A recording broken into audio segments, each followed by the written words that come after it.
Good morning. You're listening to First Sky Omaha in the morning. In the morning. My name is Paul B. He's Buddy to God. It is Monday. May the 4th be with you.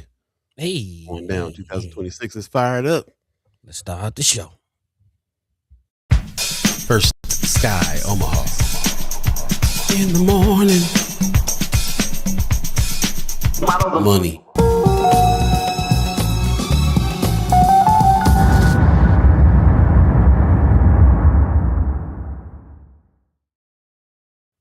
Welcome once again. Love that you're here joining us on this Monday morning, May 4th, 2026. Definitely feels like a Monday today, but we appreciate you getting up early and joining us for a fresh edition. How you feeling this morning, buddy? What's going on with you?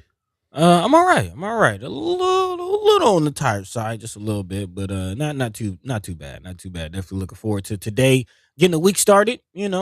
Spring is upon us. The children are, of course, we've been talking about my returning to Omaha for the summer as usual, and children are all excited about it. So spring can't go fast enough for them. So yeah, definitely anticipating my trip back to Omaha. Looking forward to seeing all your lovely faces, all the good folks touching the soil, if you will. But beyond that, yeah, man, actually also counting down the days.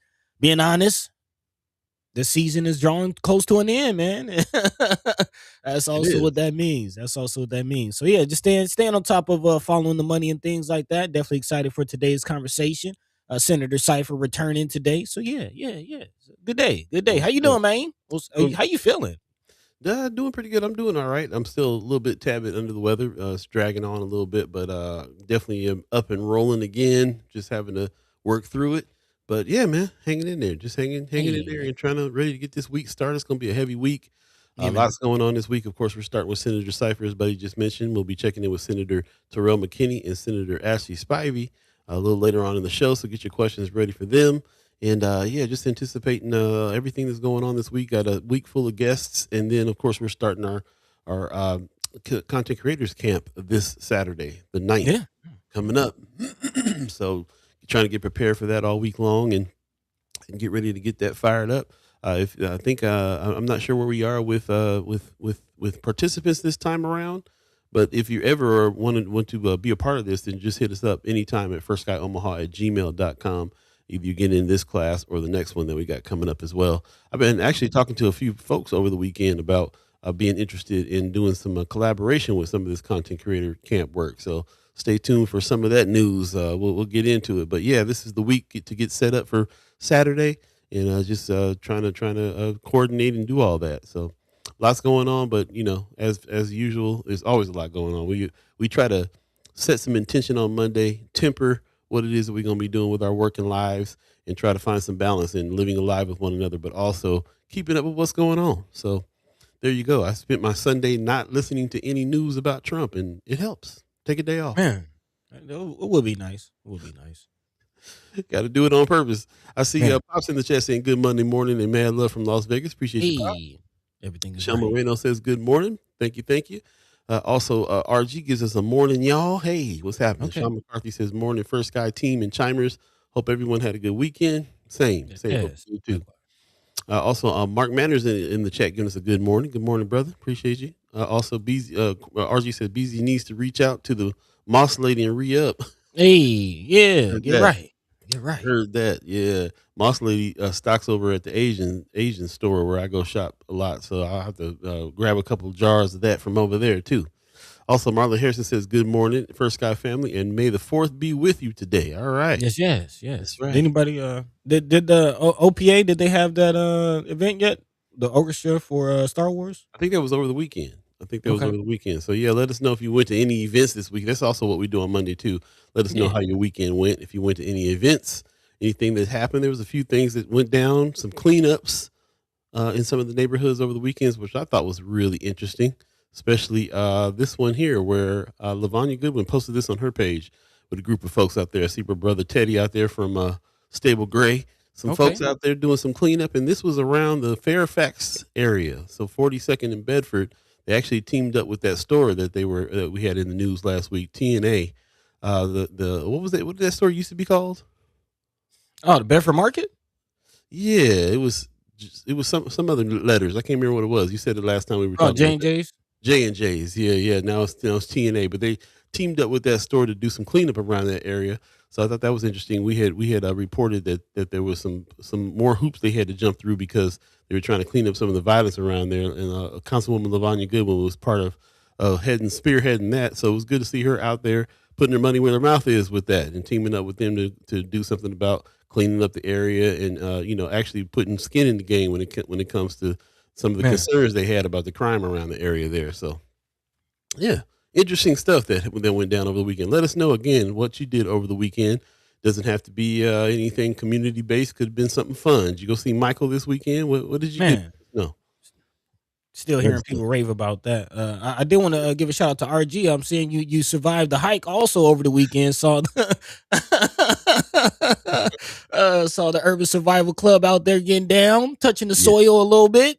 yeah, man. Yeah, Shout out to brother Kasim. Shout out to Aaron Forte. Everybody that's over there doing urban survival club stuff. The kids was out this weekend. If you haven't seen those pictures, go to brother Kasim's page or the Black Agenda Alliance page and check it out. It's inspiring to see them kids on the trail out there walking, having a good yeah, time. man. Actually, I have to tell you, I find myself, now that the weather is better, days when I'm just kind of feeling a little blah, feeling a little gloomy. I actually, out here in Georgia, just about every park has a trail, has a path. So I find myself walking out and almost forgot the mental health, not just the survival, side of what Brother Kasim is doing, but the mental health side of it. Just getting out there, getting that fresh air, hearing those birds chirp, getting that, getting out of the noise of the city life. So real, bro. It does something for you. Really does. And I think also when I'm looking at these kids, I'm also thinking of the camaraderie that they have too. Just being able to get out there and how it works when you're a kid with your peers and the people around you. Like it just is a good feeling when you got people around you interested in the same stuff that you're interested in. Ain't nobody teasing nobody about how uncool it is that you outside, or what I'm saying, like they all Man, outside together, man, getting busy. So man. yeah, I highly suggest that you I'm trying to put this in my budget and schedule to really break off a couple bucks to help the Urban Survival Club do their thing because they are killing the game with the kids out here, man. And I love seeing it. So go over to the Urban Survival Club Omaha page. Definitely check out the latest hike. Shout out to RG. RG, you gotta let us know how the hike went, man. Want to No, hear he from you. he said he didn't make it. You didn't make it. I knew that leg day was gonna mess you up. Uh I huh. knew it. Uh huh. It's all good though, man. Set the intentions. Let's set the intentions. If we can Yeah. do it, we can. If we can't, hey, grace. That's all I got to say there. Alan Faison Yeah. in the chat giving us a good morning, first sky. Appreciate you. Judy Princess says, beautiful morning. Behold, be true. All right, okay. Be bold, be true. I love that. That's what's up. Supposed to get up to about 80 degrees today too. So it's always Okay. good. Always easier to be bold and true when the weather's nice. I'll tell you that. Mark Manner says Star Wars is coming this week. Oh, coming weekend. Ah. Tiffany, okay, Okay. good, good. I was Okay. hoping I didn't miss it. I wanted to try to catch it. So that's what's up. Yeah, definitely. Shout out to the Omaha Symphony, man. Man, getting down. Yeah, it's their ad that showed, it's going to be on the big screen. Going to play it silent, and the orchestra's going to play the score. The John Williams. Come on, man. Got to go check that out. RG says they better be careful with that store name and me me using plenty with the current. Yeah, I hear that. Yeah, yeah, TNA store or something else. He says, I'm gonna be real, y'all. I didn't get to make the hike, had some family biz to handle, but I'll be on future hikes. I Okay. understand, bro. Understand. I'm definitely in that boat with you, kind of on call when something goes down with the family. I got to hop up. I Man, miss a lot of stuff these days, but family first for sure. there you go. Yep. Michelle Moreno says yard work and Island Chill. That's right. I ran into Okay. Michelle and her son over at Island Chill. Yeah, that's what's up, man. Yeah, and she said she was in the middle of some yard work, took a break, when hit up and got some bobo tea or whatever you guys got over there, and yeah, and got back to it. It was that kind of Saturday, that kind of weekend. So shout out to Okay. everybody. If you lived a life, you had fun, yeah, took care of yourselves. Love to hear more about it too. Put it in the chat. We'll continue to talk about it and what's coming up this week. Got to set intentions for the week for sure. Yeah, yeah, Yep. yeah. Actually, speaking of that, what's the community updates? Let's just get this Yeah, thing rolling. yeah, we kind of already kind of jumped into it a little bit. I'm going to save some for later, but yeah, that's kind of really what's going on, man. Voting time is happening. This is a post that Avocady put up. Appreciate her doing that. Make a plan to vote. So we're looking at some dates. We're already in May. It's already past last day to register. So May 12th, primary election day. This is coming up. This is literally coming up. It's the 4th right now. So, yeah, May 12th is the next date to do anything. So you definitely got to check it out. I think you can go to the election office and vote in person if you're not going to go on the day of at your polling place. But if you're not, I highly suggest you check out where your polling place is. Double check on where Man, your polling place is for real, for triple real. check. Triple check. Got to. That's just what's happening in a big, big way. So yeah, shout out, and of course, there's other make a plan things out here too. Shout out to Precious McKesson and the Democratic Party sent us this make a plan. Vote early in person. Your vote matters. I think this is passed. I think vote early in person. We were just talking about that. Check your registration. Find your local election office. Don't forget your ID. Request a Democratic ballot. That was important too. That was something important too. Even if you're independent or you're nonpartisan, they can't. They're not allowed to. First of all, if you're nonpartisan or independent, you can ask for a Democratic ballot. But they're not going to push that. They're going to say, what are you checking here? If you're checking independent or something like that, you check independent, then they'll give you an independent ballot, and then they'll just be like, they'll just wait and be like, are you going to ask for a Democrat? Because they can't ask you that. So you have to remember to ask for a Democratic ballot if that's what you're going to, if you're trying to vote there. They'll give you both an independent and a Democratic ballot. So definitely check that out. Keep, double check what you got going on. And before you go vote, if you go vote early, highly suggest you, do your research, get it fresh in your mind again, take notes if you need to, whatever you need to do to decide to make sure you're feeling that right bubble and handle your business. So yeah, this is happening. Shout out to the Democratic Party for that as well. They also got this party at the polls coming up. DJ Mr. Soul, food trucks, voter guides, all kinds of stuff. And this is happening May 9th from 9 to 1. So I believe May 9th is Saturday, right? Is it Saturday? Yeah, I believe so. I believe me so. and dates. Let me see. Yeah, May 9th is Saturday. Time. Yeah, so Saturday is supposed to be going down. Party at the polls. DJ Mr. Soul. Shout out to him. Shout out to 87.9 and the shows that he's putting on. The candidates that we haven't interviewed, he's interviewing over there. So definitely go check that out, man. Check out 87.9 DJ Mr. Soul show. Precious McKesson was on it recently. I know you saw that on Friends of First Sky Omaha. So definitely check it out for sure. We'll save some more of those community updates for a little bit later. Appreciate you. Yeah, Sid Kelly's in the chat saying vote. Heard that. Tisa Harden in the chat saying good morning, beautiful people. Good morning to you. Appreciate you coming through this morning. Yep.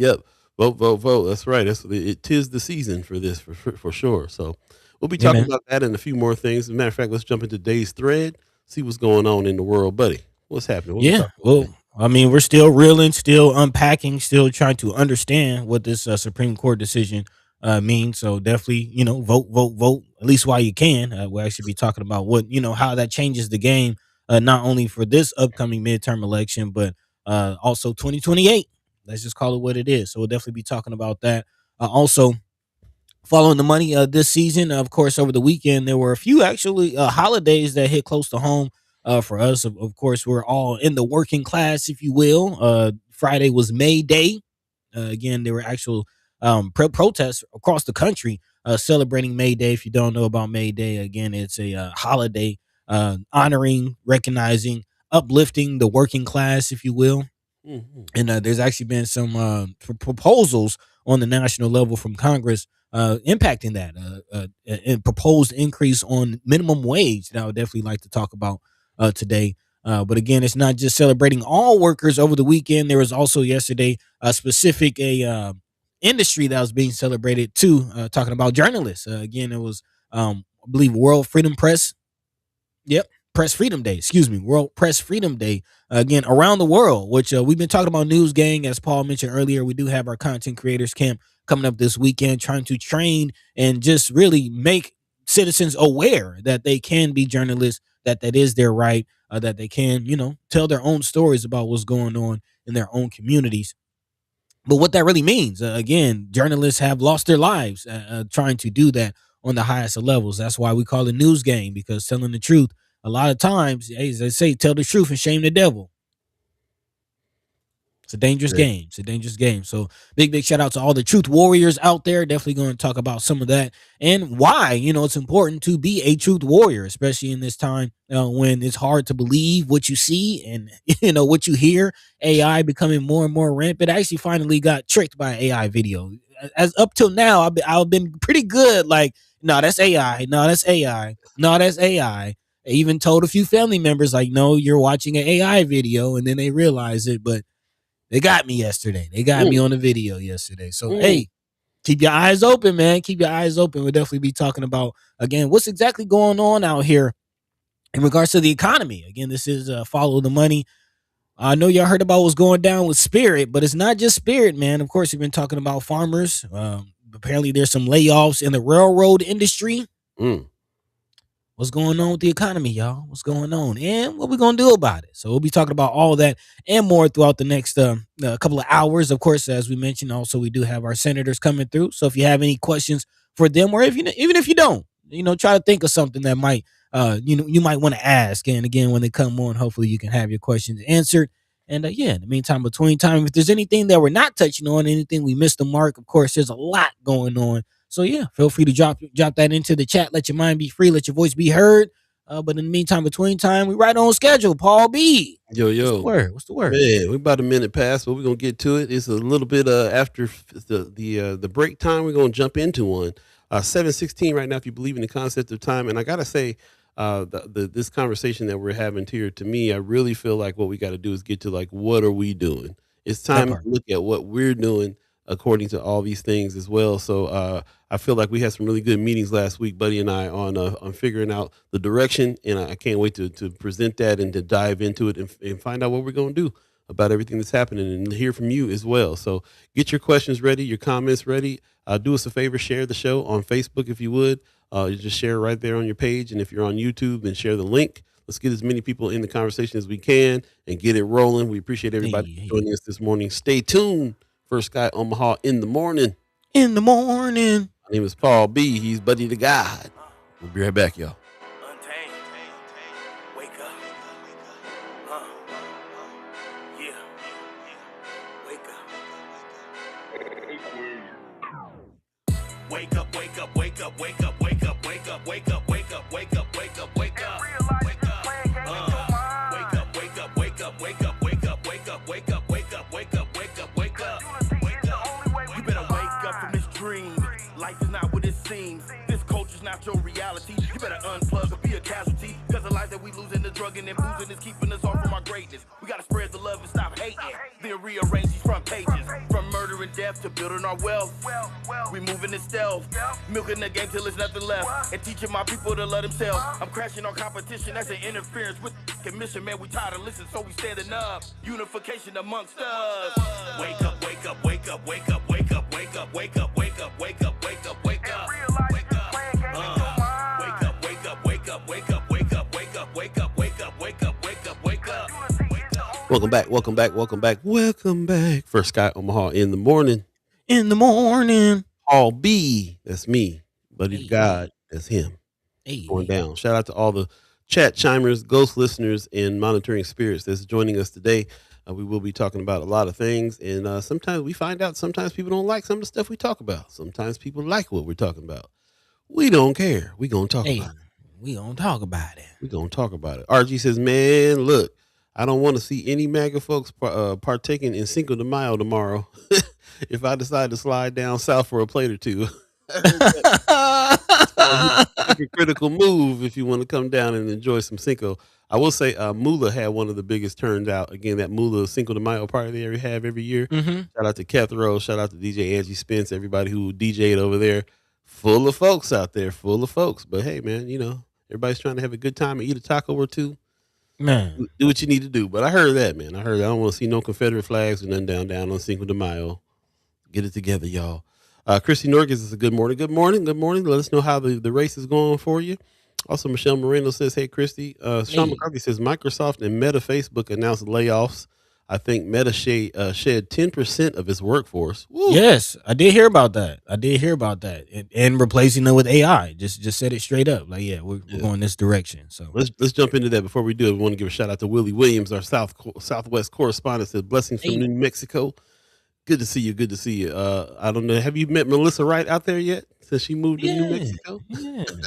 See if you can connect you guys. That'll be a good connection to make. In the meantime, between times, go ahead and jump into it, buddy. What's first on the agenda? I mean, let's start with my man, Sean McCarthy. Let's just start there. Again, Sean McCarthy, when I think of the economy, when I think of the job market, when I think of what's going on in America, the reality. I think of Sean McCarthy. Again, if you don't remember, the brother signed over or, filled out 100+ job applications, Man. months and months and months, due diligence, trying to find a job. Luckily, he was able to do that. But again, many Americans not as lucky, as we're seeing more layoffs and just the economy in itself, red flag after red flag popping up. And again, over the weekend, there was a celebration or more so a protest, or for those who are feeling the pinch and are tired of it. Again, hundreds of neighbors gathered at Memorial Park, as reported by KMTV News 3. And again, this was not just in Omaha. This was a part of a larger move, again, national recognition called May Day, which again recognizes workers in the country. And hundreds of neighbors gathered at Memorial Park in central Omaha to recognize this Friday night for a Workers Over Billionaires rally, as it was again a part of the nationwide May Day rallies. Local organizer Linda Jensen with Like-Minded Friends organization. She says hundreds of neighbors attended the event, which featured speakers, signs, and community support. When people are working, they should be able to support their family. One federal worker, actually, which again, historically, a federal job is what we've called the good job. You know what I mean? You get you a federal job, you're supposed to get the benefits, the security. You're supposed to be straight. Everything is all right with a good federal job. And as we know, that's just not the case, even with the Homeland Security pause continuing in the latest news. But I digress.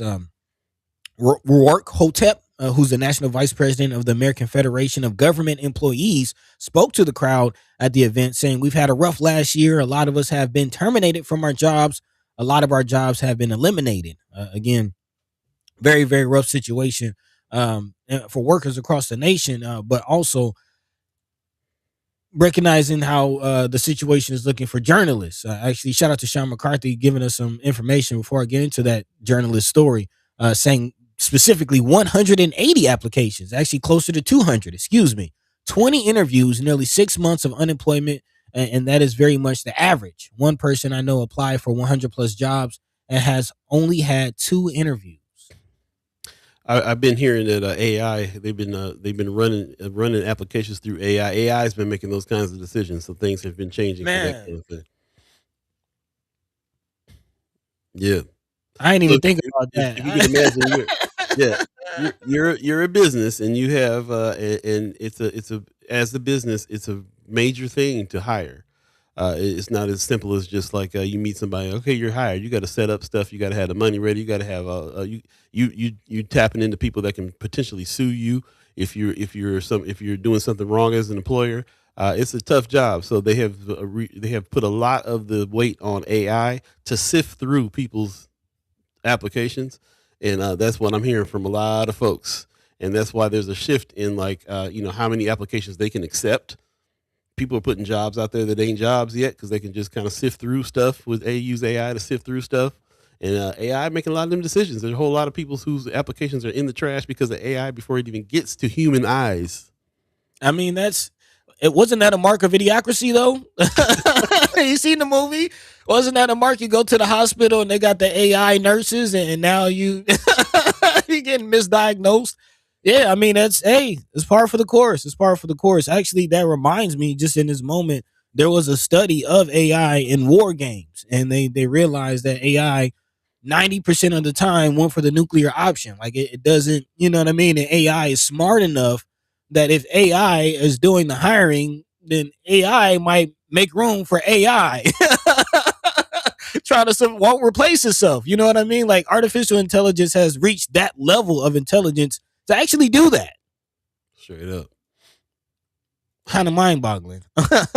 Sean McCarthy continuing in the chat, he says, just from what I read on LinkedIn, they show you how many people apply for each job. Most jobs I applied for had at least 150 applicants. So again, wow. Very, very competitive job market out there. Man. That's and right. Just kind of side note, when you take in consideration the Medicaid changes, where you got to either work at least 80 hours a month or volunteer. That's rough. Many people might be working for free just to get their Medicaid. And we can't also can't pass by the fact that there's been so many layoffs too. We've been reporting hundreds, Exactly. yeah, thousands and thousands of especially black women, and they were the first ones to start getting Mm. fired, and other positions all around. It's just it's been an epidemic, and then that says that what's happening on top of that with the job market. On top of it, it's a trip.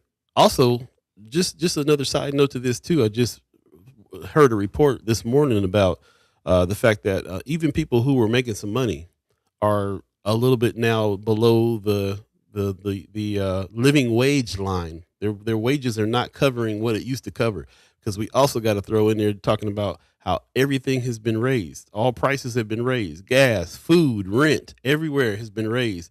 So even if you were making it before, you might now be in the category of not having a living wage. Living wages are based on how much stuff costs. So if the cost goes up, something to it. And people are trying to figure out how to do this. So some people are on the side of, we got to pay people more. They need higher wages.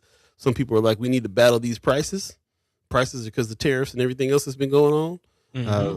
I tend to be in the middle there, where a little bit of both needs to happen. But yeah, there's a lot to these things. We'll be talking about it coming up. Yeah, definitely. The proposed $25 minimum wage on the federal level has been, presented as an idea. Definitely would like to unpack that and, discuss, hear your thoughts on that, chat. But before we get to that portion of it, I do want to kind of set up, what's needed to have some legislation like that passed. And it's the narrative. Let's just call it what it is. The narrative. No laws change unless there's a story, unless there's a reason, unless there's an anecdote, people being impacted, and that narrative is understood. Otherwise, laws aren't going to change, because people going to act like there's no problems. There's no need for laws to change. Right. Which again brings me to the Press Freedom Day, because again, the press, the fourth estate, are the watchdogs, are the ones who actually are supposed to report on what's actually happening, to get the chain moving, to get the ball moving. And again, on this World Press Freedom Day, shout out to Pope Leo, which is, kind of interesting. The Chi-Town Pope.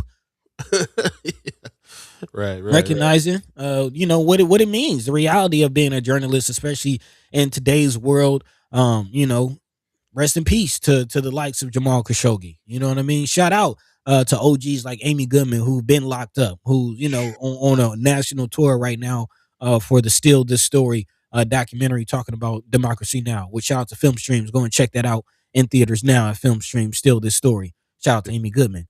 But yeah, I mean, News Gang, the fourth estate. I'm also thinking of Kill the Messenger, the cat who told the story of Freeway Ricky Ross, who found himself to an untimely demise.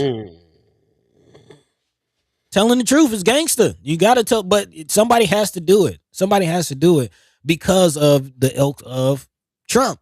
Again, this narrative war that we're in, it is wholeheartedly a information propaganda narrative war that we find ourselves in. And that first and foremost has to be addressed and combated and won before any real laws are passed. Because again, especially talking about a $25 minimum wage, it has to be agreed on that the economy is in a situation where that's necessary. And I don't know if y'all have heard Trump's State of the Union addresses, but according to Trump, we're doing great. Better than ever. Better than ever. The best economy in American history. Yeah. So, it's striking me right now just to think about this propaganda war that you're talking about. One of the problems that we have with the fourth estate, with the journalists being able to go dig and find some truth, is that people think they already know everything already. They think they already know. And they think they already know because they have been brainwashed by propaganda, and people don't want to admit that can happen to them. The minute that I realize that the way human beings work is that we brainwash. We get brainwashed. We can either brainwash ourselves, or we gonna get brainwashed by other folks, or we gonna get brainwashed by whatever education we put in our head. Whatever the thing is, this is how human beings work. As soon as I decided that, and I was like, oh, okay, so you can think you know something, and you just really might not know it, and you better listen to something else and figure and have some powers of reasoning and have some whatever that you need in order to figure out what you need to figure out, and then still don't believe it 100%.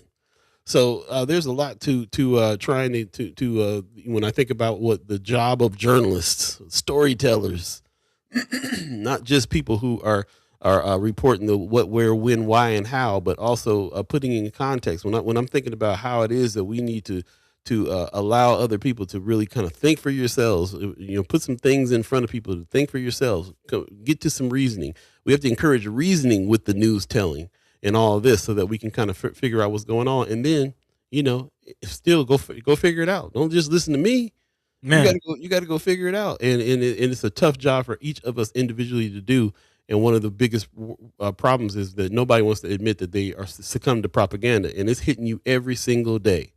man, every day, and none more obvious and apparent than the reporting on the war in Iran. The war in the Middle East. I don't know if anybody has paid attention. I know, Paul, you said you spent your Sunday avoiding any Trump news, but over the weekend and close to, around the close of last week, Hegseth was being subpoenaed. He was subpoenaed. He was he was in a hearing. Why? Because they were trying to figure out what's actually going on in the Middle East, because the propaganda machine has been doing its job. Up until this point, America's doing great in the war. But last week, we find out, thanks to several international outlets, that we've lost billions of dollars in this war, on top of what we're paying for the ammunition. They don't even know what it's going to cost to repair some of these bases. And Pete Hegseth was on the hot seat over the weekend. But it's not just that. I do want to take a break real quick, but when we come back, I do want to get into the economy, because are we getting a full picture of what the economy really is? Again, shout out to Sean McCarthy. I do appreciate that. Reality, I do agree. He says Trump is partially right on this whole, America has the greatest economy. He says the K-shaped economy is a reality. For the uber wealthy, yes, the economy is great. For the rest of us, not so much. As they say, the rich get richer and the poor get poorer. But again, what does that mean for all of us? What does that look like? Definitely want to break that down. Well, like Trump said, it might be the best in history of the world of all time. It's going to be huge. It's going to be huge. Huge. We'll take a quick break and come right back. You're listening to First Sky Omaha in the morning. In the morning. My name is Paul B. He's Buddy to God. It's going to be 80 degrees if you're in Omaha, Nebraska. It's going to be feeling like you're right near the beach. Hey, might need to get some island chill. Hey, stay tuned.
Welcome back.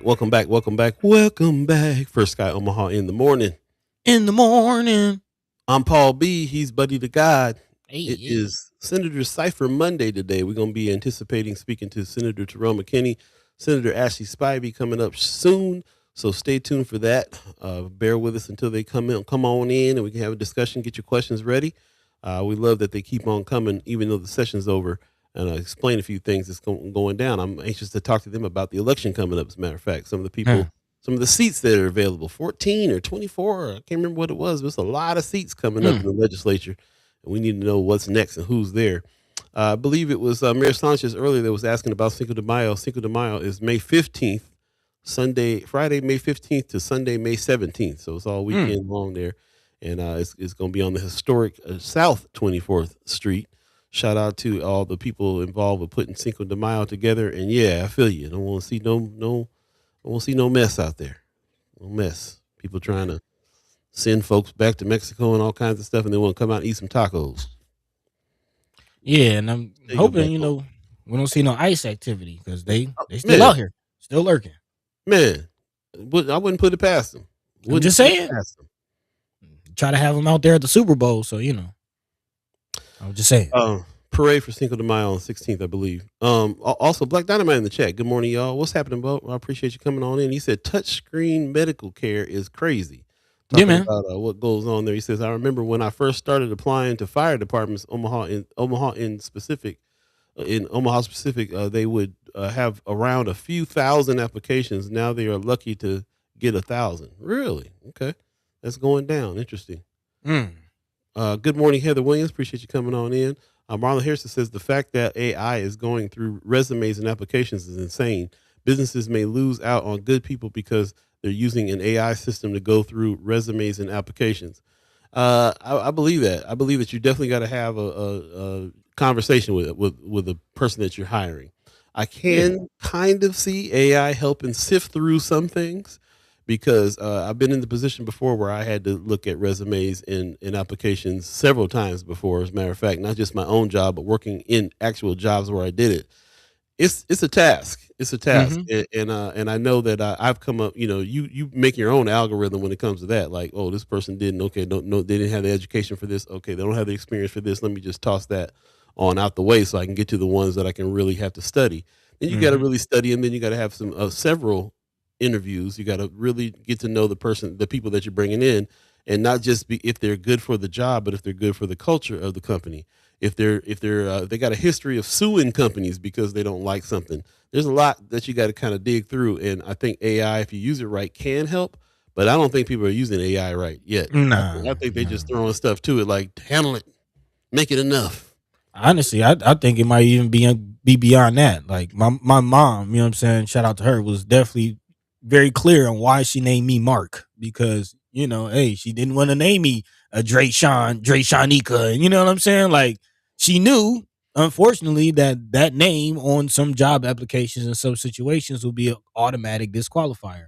For some people, right? For some people, and that kind of bias does make its way into AI systems.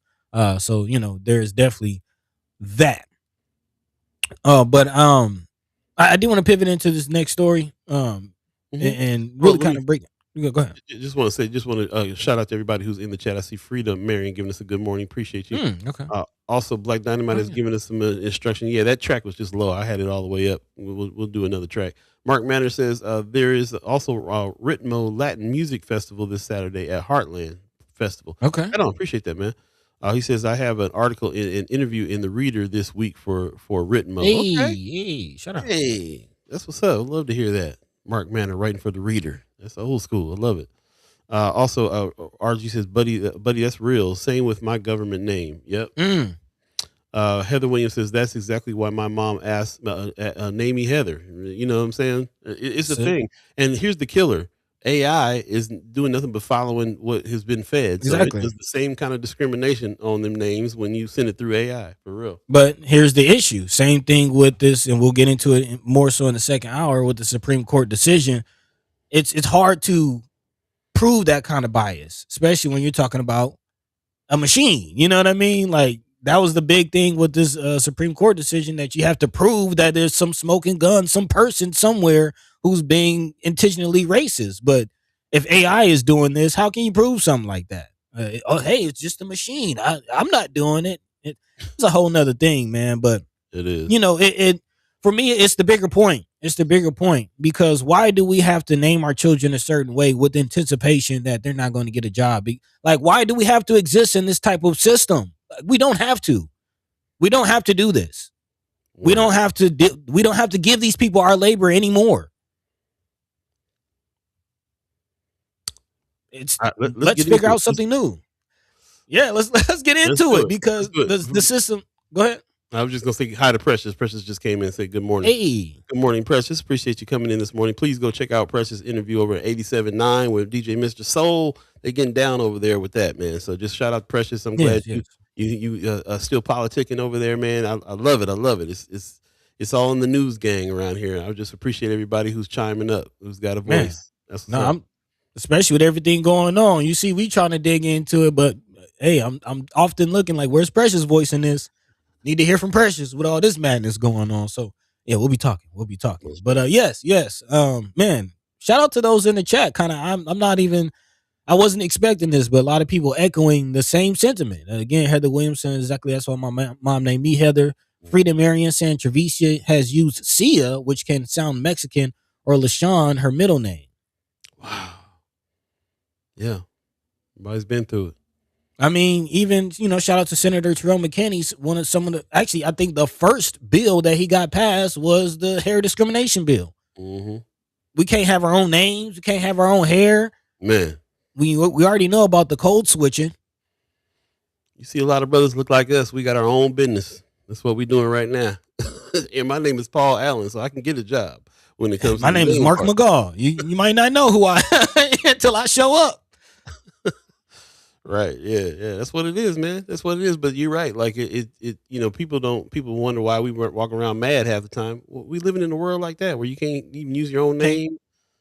Can't be yourself. You can't be yourself. But to get to the point, even that, like, if we don't build our own systems, we're tripping because the system we're relying on is crumbling before our very eyes. It wasn't no good in the first place for us. Wasn't no good in the first place. It was built on sand, and now that sand is moving. Point in case, man, let's jump into it. And it is all connected because Trump, guess what? You played yourself because this gas prices is kind of driving, exacerbating, man, tenfold. We already knew the writing was on the wall as far as this economy being in shambles, but this energy crisis and what's going on with the oil it's impacting everybody, and we're seeing industries kind of fall by the wayside left and right. This is out of KMTV3. A local trucker is kind of ringing the alarm, not just for the trucking industry, but for all of us. He says high fuel prices are straining the trucking industry, and one Council Bluffs business owner says consumers will feel the impact at the grocery store and beyond. Kerry Kalhoff, who's the owner of Calco Trucking, buys fuel in bulk, but says prices have surged. His supplier charged more than 60 cents or more per gallon at the end of the week than at the beginning, and that's about $1.50 more than last year. What this means is layoffs. He says, I fired my other fuel company during this because they spiked the prices so high. The higher costs often get passed along to the products truckers haul, including essentials like groceries. Now, when asked about whether telling customers about the higher fuel costs is hard, he didn't hesitate, saying, do you want to have that conversation that fuel's up and I got to charge you a little more? Again, everybody's feeling the pinch. He goes on to say, I still gave raises this year. I thought for a while I wasn't going to, but then I thought that was selfish not to give the driver a raise because of something that's out of their control. And there are, certain instances where companies can get bailouts. I forget the actual terminology, but especially, when there's industry situations that are outside of their control, but it's not looking good. Not only, for truckers who I actually have several family members who have gone to get their CDL and in the trucking industry, what this might mean for them. But we haven't really felt the impact. We kind of talked about it a little bit, and I'm sure a lot of us are seeing it at the pump. But as far as supply chains go, I think we are still on the front end of really feeling the impact here in the United States on our bottom line. I know, Paul, you just recently mentioned that, the cost of living is impacting people's income rate and how it's being, reported, and how the cost of living is going up, meaning people are technically making less. And again, we haven't really hit that uptick yet. Because as supply chains go, we're really still on the tail end of the oil supply that we already have. We haven't the ships that are being blocked. They would just now be making it to the United States. So the response is going to be happening now. We're going to start seeing an increase in, mangoes and pineapples and all the other things that are being imported. Because the chain supply is happening now. And again, it's not just the ships being blocked in that, but fertilizer. Of course, Spirit is closed down over the weekend because they can't. I mean, they kind of already been on the decline, but they completely closed down, leaving thousands of passengers stranded over the weekend. And Yeah, of that's wild. course, that's completely crazy. But high gas prices, of course, had a big part to play in it. Well, it was the reason why they shut down. The gas is more than twice as much as it was before all this started. So that was the nail in the coffin for them. And literally like shut down, like sold tickets, but still had to shut down. So people standing there with their Spirit ticket in the airport, can't get back home, stuff like that. Like nothing, couldn't like literally couldn't do anything. And that's airplane gas prices, which means travel is super high. But of course, we got gas prices when it comes to our cars and stuff too. I think Pops was telling me $6.75 somewhere like that in Vegas. $4 here. You know what I'm saying? Four something here. So yeah, last time I seen them prices, I was in Hawaii where it was $5 a gallon, but that was 17 years ago. So we back to some prices that's incredible, and not just that, but that means like the article you were talking about with the trucking guy, he's warning. How do you think your food gets to you? Everything is trucked to you. So if gas is twice as much, and diesel is even more than regular gas, is more than twice as much. If that's twice as much, then that we're paying for that. So everything is already up, and then we got this supply chain stuff that Buddy's talking about coming up next. So yeah, it's ridiculous. And it's not just the planes, it's not just the boats, it's not just the trucks, it's also the trains. Again, this is coming out of WOWT out in Lincoln. A railroad union in Lincoln is alleging that BNSF recently laid off or furloughed between 20 to 25 employees working for the railroad company. This coming from the Brotherhood of Maintenance and Way Employees, Lodge 1320, which again is based in Lincoln. But they say that their particular union hasn't been hit, but a sister union apparently reported lost jobs at the Havelock and Hobson Yard locations last week. Union Chairman Nate Lee said the jobs loss include 15 carmen, 2 bridge and building positions, an electrician, a laborer, and a maintenance mechanist, and again around a dozen pipe fitters. But this is a canary in the coal mine. I keep saying, like, red flag, because again, trains is also another, like, all of the means of transportations, all of the logistics. If those wheels stop, the whole country stops pretty much. And according to this report, 1011 Now did reach out to BNSF for comment to confirm, first of all, the situation, and received a statement saying that the company's mechanical department will be reducing positions at certain locations across their network. And also, I would throw in this whole merger between Union Pacific and the Norfolk, which is the Atlanta-based rail system. But I don't know. When I see these mergers, it almost senses to me like that's a stay alive move, more of a stay alive move than a power play. Or it could be both. It could be a power. Right. They see a gap in the market and where they can kind of take control and double and triple their money. Then they also do mergers like that too. They're doing it when everybody's vulnerable, because most of the time they would have to fight up against the being considered a monopoly. So if they can get away with it in times of distress, they'll do that too. But it's also for survival in a lot of cases, like you're saying, for sure. Yeah.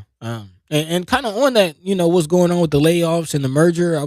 Mayor Sanchez, if you're in the chat, our resident railroad worker, what say you? What's the word on the yard? Yeah, lots to look out for. It's tough for everybody. It's tough for all of us. I'm definitely feeling the pinch personally and otherwise. It's pretty crazy. I'm gonna jump into the chat real quick. Don Sessions gives us a good morning. Appreciate you coming in. Also, Precious says appreciate y'all always. Whenever y'all want to talk, I'm open. Yeah, we'll definitely have you on. Yes. Also, Tisa Harden says we were in Jamaica last week and Spirit canceled our flight back. I'd have been like, well, it's a sign, I must stay. I'm Jamaican now. I am Jamaican now. Right near the beach. I'm sorry to laugh at your situation. It had to be horrible to not be able to get back home. That's crazy. Right.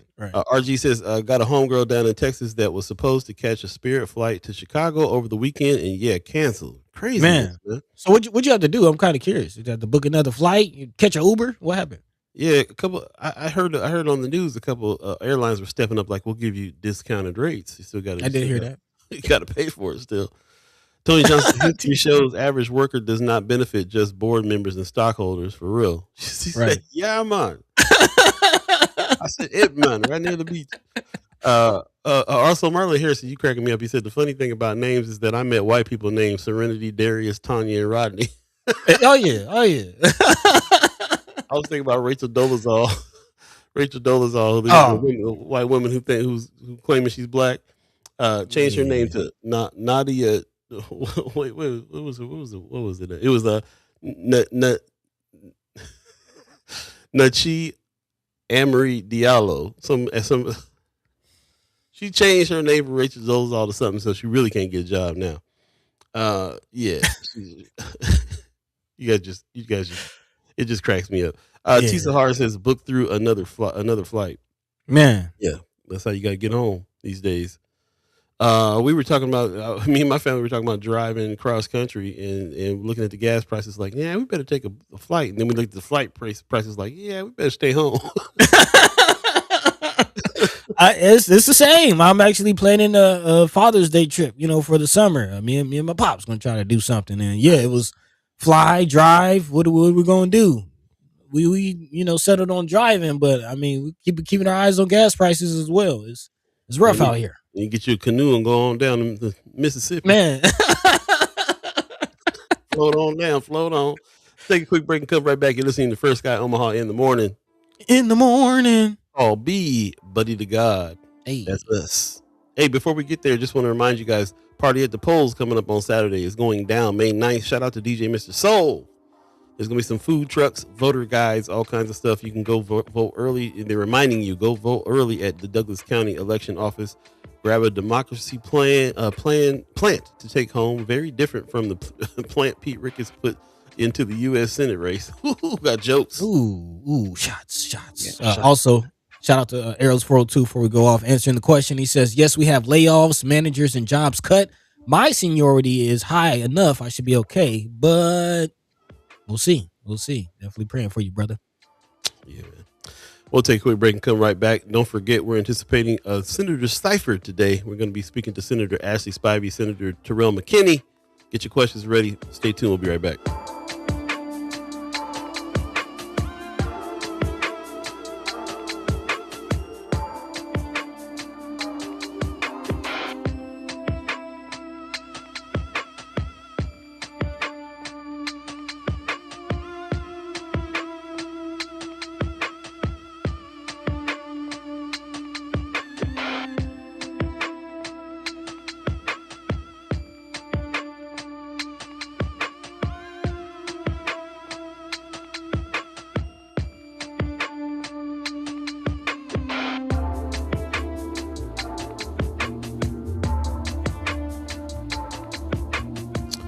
Welcome back. First Guy Omaha in the morning. Look at some of these dates. I see some dates that were being put up here. Of course, we're in this election season, so we got to pay attention to what's going on around here. It is the 4th. May the 4th be with you, by the way. Hey, Star Wars Day. Yep. Looks like May 5th is the next date on here we need to look at. Recommend last day to return early voting ballot by mail via U.S. Postal Service. Got to give them some time to mess up your mail sometimes. Also, May 5th is also extend office hours for early voting at Election Commission office. So they went from 5 to 6 o'clock. They're going to be open up at 6 o'clock starting tomorrow for you to go down and handle it in person. Also, 6 o'clock is May 6th is the deadline to receive written notification from poll watchers at 5 p.m. So, yeah, I'm not sure how many of you have volunteered for that. And you're going to be working at the polls or watching the polls or whatever's going on there. But there's a deadline there. And then on May 7th, extend office hours for voting at Election Commission office at 6 p.m. So, yeah, there's some stuff coming up. And then it looks like May 9th, Saturday hours for early voting at Election Commission office 9 to 1. So if you can't make it during the week because you got work, then by May the 9th, you'll be able to start going on Saturday and handle that business. So there you go. Some shout out to everybody who's putting information out there about the dates Again, shout out to Precious McKesson with the Democratic Party saying make a plan, vote early in person. I think it's probably the best bet to do this because of all the mess that's going on right now. Man, You while we you don't know- can. Yeah, we actively looking to see what Nebraska as a state is doing with some of these decisions that have been made because there's a big swath of leadership that's going to try to take advantage of some of these things and make it harder for people to vote. So make a plan, vote early in person, April 13th through May 11th. Check your registration, find your local election office. Don't forget your ID. Also, request a Democratic ballot. If you're a Democrat, then you're automatically going to do that. But if you're independent, you got to ask for it. They're not going to offer it, so you got to ask for it. If you mark yourself independent, you still got to say, "But I want a Democratic ballot as well," and they'll give it to you. So definitely check it out. They remind us your vote matters. Make sure it counts. Vote in every election. And like Precious McKesson always says, if your vote didn't count, they wouldn't try so hard to suppress it. Man, that part. That part. And they trying hard. They putting their foot on it for real, trying to make it happen. Precious says party at the polls will be at NDP office, Nebraska Democratic Party office, 1102 South 76th Avenue, and then you can head up Pacific Street to the Election Commission office to vote from 9 to 1 on Saturday. That's what's up. There you go. Party at the polls, hang out a little bit, eat some food, get your groove on, then go up and handle your business. Hey. Handle your business. Appreciate Pops in the chat. Okay. He says in Texas there was a girl named Lasagna Jackson. I'll bet AI had a field day blocking her from jobs. Hit her with the Matumbo. Hey man, people. I grew up in the '80s where everybody laughed at people that had names like Latanya and Latasha and all these names. And then you get a little older and you find out where that came from, bro. That was Black Pride in the '70s. Like we going African around here. We don't care if you don't. We gonna name our kids what we gonna name our kids. That's what it is. And people, and it's so funny because like generations later they're like, you named me a name, I can't get a job or whatever the deal is. But like that was on purpose. That was like, listen, we not participating in this mess no more. We're gonna build our own and we're gonna start with our names. So that made me change my whole attitude about names when you see somebody that has some names you made it considered were way out from before or ones that they made up or whatever the deal was. Like, I got mad respect for people who are first of all living with that, and second of all, why their parents did it. Got to find out what's happening.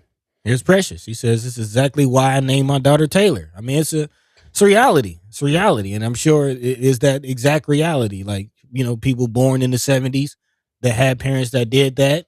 And by the 80s and 90s, when they had their children, hey, we're not going to do that.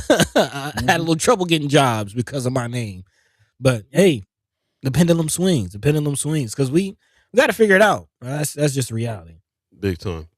Can't Precious, give a little more information on on that. She says Monday, Friday. Oh, look at that. I've never seen it stacked like that before. Monday, Friday in Douglas County, the hours of office are 8:30 to 5. Monday through Friday, additional office hours, Tuesday, May 5th, 2026, 8:30 a.m. to 6 p.m. Thursday, May 7th, 2026, 8:30 to 6 p.m. And then Saturday, May 9th, 9 o'clock to 1 o'clock. So there's some times there for you to kind of coordinate how you got to do things. She says if you have ballots, turn in now on the county election boxes. Okay, so if you already got your ballot or you got yours in the mail or you went up and got one, and you filled it out, you can still put it in ballot boxes right now too. So appreciate the info. What's going on? She said, I know my name kept me from getting jobs. Is that right? Man, really? I mean, knowing who you are now, it's like, well, them jobs messed up. Right. Over a name. You know what I mean? They really could have had something precious. Hey, I see what you did there. Let's move on. It's 7:58 right now. If you believe in the concept of time, coming up on the second hour of First Sky Omaha in the morning. And we'll be anticipating our special guest, the Senator Terrell McKinney, Senator Ashley Spivey. They're going to be joining us here in the second hour, so stay tuned. Get your questions ready. In the meantime, between time, buddy, where's this thread taking us next? Yeah, man. Well, of course, I definitely want to get into, the voting situation while we're talking about this when we get on with our senators. Definitely would love to hear their take on what this means for the electoral situation here in this nation.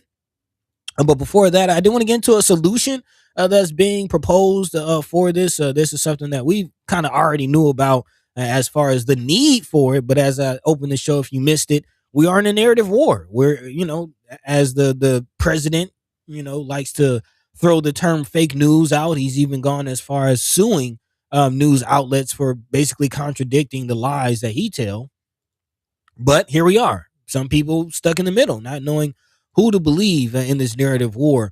But we know to really look at real life situations, and we've done the calculations here on this show, and we know that in order for people to actually live in the economy, the real economy, not the economy that Trump is experiencing or wants to experience, people need at least 20, 21, $25 just to make ends meet, just to survive. We're not talking about to thrive. We're just talking about to survive, and that's getting worse as far as that number having to go up. Actually, this solution might not even be good enough, given where the inflation is taking the economy.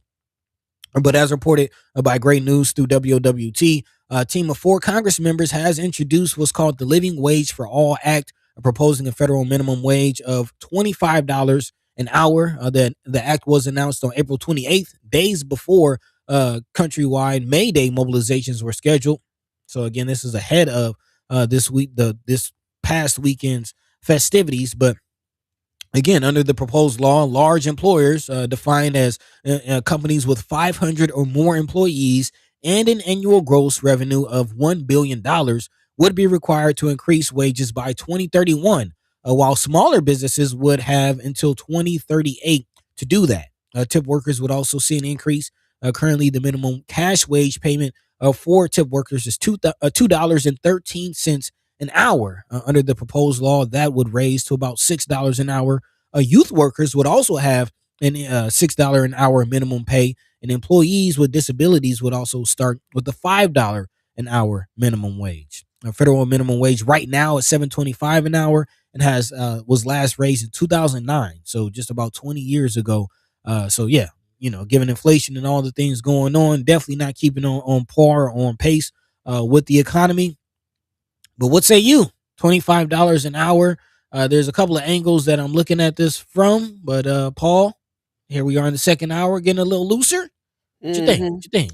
I'm gonna put it out to I'm gonna put it out I'm gonna put it out to the chat real quick. Precious cracked me up. I never met a white girl named yeah, put it out to the chat how you guys feel about this. Of course, here's the process I go through with it. Raising the minimum wage, always a good idea. Cost of living is always going up. Minimum wage never really goes up. So to get to a point where it is high enough to be at this point close to a living age sounds good off the jump. One of the problems though is the last time we did them calculations, we did it with Michelle Troxclair about 5 years ago, 4 years ago, when she made those calculations, and we are way beyond what the levels were of the economy at that point. Where things are so much more expensive now than it was that long ago that can't be what it is. It's got to be closer to $30, $32 an hour for living wage now.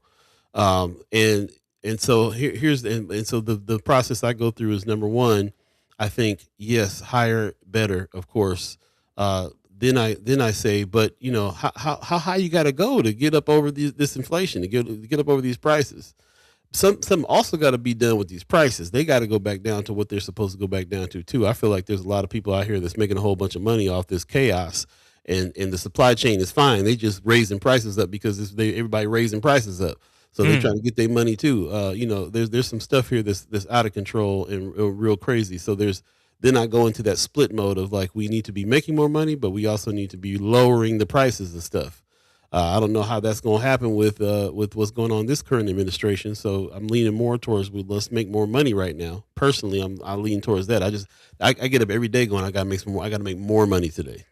I just got to make more money today. I can't sue Trump for tariffs and lower the gas enough for me to save enough gas money for the next 3 months in order to be able to make some kind of a difference. I just got to make some more money today. So that's where I go with that. And then the third place I go with it is as a business owner myself. A Man. lot of people are against this because they say small restaurants, small businesses can't afford to pay nobody $25 an hour. We can remember conversations we had with Miss Erica Felt, who's running the Play School, a facility there, and she's have a hard time even making enough money to hire somebody for help. And you certainly, when you start thinking about what you're going to pay people, how much money is your business making? Can you afford to do that? How many restaurants you go to and the owners are back behind that kitchen burning it up? Like, you know what I'm saying? Went over to Fair Deal the other day. The owners are in the back, cooking and bringing plates out because small businesses, especially in the food industry, can't afford to be paying people $25 an hour. You can't have a crew of people that are $25 an hour if you are in certain businesses, certain industries. So I think about it as a business owner, that means that it's a law now. Now, if you do hire somebody, you're going to have to pay them that kind of money, in order for, and it might even be for a part-time job or a temporary job, but whatever it is, you got to pay them. If I'm thinking about hiring somebody full-time and I'm trying to make sure they got benefits and so on, then I'm already up in the 30s. I'm already up past that to be, when you think about paying somebody a salary, $60,000 or $70,000 a year in order to be able to pay the rent and have a car, which is what is going on now. But when I'm thinking about part-time work or certain other industries I'm in or trying to be in, where I'm thinking about how much it's going to cost to hire help, $25 sounds heavy. Your business got to be making a lot of money to be able to hire people at $25. I don't even know if we've hired ourselves at $25 an hour right now yet with the business that we got. So I go a couple different directions when I think about this. It's easy just to be like, yeah, raise the minimum wage. $25 an hour sounds great. That's better. It's better than was. But is it solving the problem? Is it making it harder for small businesses? Is it even catching how much the inflation is up? Can you make it on $25 an hour? I don't think I still think you can't. Man, still gotta do something else. A lot of great points. And to add on to that, this if and we'll get into the voting situation because getting the right people in, you know what I mean, to even get this passed is a whole nother conversation. But let's just say this does pass. If this does pass, there still is the stipulation that is not supposed to take into effect until 2031. You're talking about the economy now. Yeah. You know what I'm saying? You talk about the economy now. What's it going to look like in 2031? It'll still be like you making $16 an hour by that time. Like $25 it'll be the new $16. I mean, let's just start with the supply chain. Again, I just talked about we haven't even begun to feel the impact of the supply chain. Many countries are, having days where they got to shut down. Like you can't use power on this day because it's so rough in some other countries. And again, we're still in this conflict. Let's just put that out there too. So we don't know how this is going to end, but they're already saying that this can take years and years to recover from. So again, where's the economy going to be at by 2031? On top of even right now, we just talked about several industries laying people off. If they're laying people off at $7.25 an hour, what are they going to do at $25 an hour? They're just going to not hire. They're going to incorporate AI bots. And then you got I want to keep in the back of people's mind while we're having this conversation, the stipulation that in order to get Medicaid, you got to be working. Work requirements for Medicaid now. Stiffer. So if jobs aren't hiring, if they can't afford to hire, and you need to work in order to get health care, work or volunteer. So if jobs aren't hiring, what's left? Volunteering. Sounds like slavery. That's very 2026 to rebrand slavery as volunteering. Let's jump in the chat. Sean McCarthy says, after my unemployment adventure, in addition to making enough just to get by, you also have to think about getting 6 months of savings saved up for an emergency fund. Not to mention, you got to make enough. If you don't get insurance on the job that you find, you got to make enough in order to get your universal health, your Obamacare, basically. And so you got to come with your own money for that, for healthcare. I'm definitely rolling without any healthcare now. It's scary. It's scary to be working and not have healthcare. And knowing that something goes down, you just in trouble. It's not even like you can just go get it done and then just be in debt. They won't even. Some of them won't even take you in for certain things. So yeah, it's very, very, very interesting. Like how much money you actually need to make in order to be able to do any of those things at any kind of level. Mama God says businesses are grifting. She says if tariffs cause high prices, then why prices still up? That's right. Tariffs are a lot of tariffs have been deemed illegal. She says, now it's gas. BS. Prices are not going down. They're not going down. That's just not what's happening. Tony Johnson says, will consumers change spending habits to rebalance the economy? Some of the highest cost extracurriculars and food establishments are same ones North Omaha is supporting at significant levels. I don't really see that. You guys show me the receipts on that one. I don't really see people supporting high end extracurricular stuff right now. I see a whole lot more people struggling just to have hardly nothing in the fridge. Man, actually, as the DJ, I'm hearing the conversations. Clubs are closing down. People aren't, splurging like that no more. Can't. You spend all your money at the grocery store, bro. Spend all your money at the grocery store. Ariel's 402 says when minimum wage increases, stop spending at chains. Keep your money at the ma and pa's. Yeah, whatever you got, if you can. But again, man, I think everybody is really doing something about their spending habits. I know that my spending habits. I never really had wild spending habits in the first place, but you definitely have to think about where each dollar is going right now. Point blank. You put yourself in a position where you messed up your money, you in trouble because that's just what it is. So we'll get to it. It is the second hour. We're going to get to some of the things that I have heard people are doing, some solutions. Because really all you gotta do is ask a black person because we've been dealing with this all the time in the first place. Coming back to it, RG in the chat says this is a good time to mention that CHI Health will not turn you away if you don't have health insurance. Appreciate knowing. Okay, thank you. Did not know that. Appreciate that. You might go into some serious debt, but they won't turn you away. Mama God said, let's be honest. Some folks on Medicaid have mental issues and will not be suitable for even volunteer assignments. Yeah, these volunteer assignments and work and the extended work requirements is going to really make people suffer. I was talking to Tamara Dwyer, who is the homeless coordinator at the mayor's office. It's going to affect homeless people big time. This change with not being able to have Medicaid because you can't get a job. We talked about it before. How can you get a job if you don't got an address? Or a birth certificate. That's what it is. So, trying to navigate that. Tony Johnson says seeing a lot more new black-owned social establishment, food trucks, and cosmetic businesses sprouting more in the last years, and social media seems to show they have clientele. Okay, I have seen a growth in some black businesses around. Ain't nobody making no real money out here, man. Everybody's really, really going through it. I sat and talked to Shawnee over at Island Chill. She's one of those ones we were talking about. She's in the food industry, so she back there cutting them lemons and limes up herself. Man, you know what I'm saying? Like if you got a business, especially if it's in food, any small business, especially if it's in North Omaha, if you making it, it's like you making it on a wing and a prayer all the time in the first place. There's some that are trying to do a little bit better than others, but everybody's struggling. Everybody's struggling, and a lot of people are taking that leap to do something on their own right now too because of the job situation. Man, is what it is. It's almost like you got to do both. Like don't quit the day job, you know what I mean? But find your side hustle. Like you almost have to do both. But I am curious while we're talking about this food industry, especially in Omaha. I didn't want to get into this food truck story. See how people felt about that. I see Tony Johnson kind of giving a shout out to some of the businesses. He says was down in Benson and OTB had a line outside the door. I have been hearing more about OTB. Shout out to OTB. Man, got that buddy special on the way.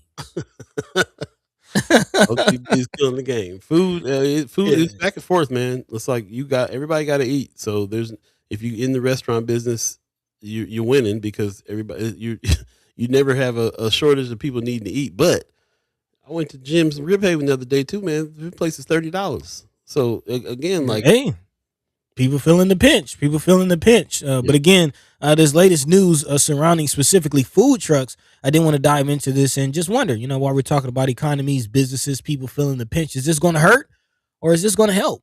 Being reported by KMTV. Again, out of City Council, just voted on a proposal on May 19th. They will give the final decision, but again, the proposal is laying out a possible requirement for food trucks to use what's called a commissary kitchen. Somebody know it as a ghost kitchen.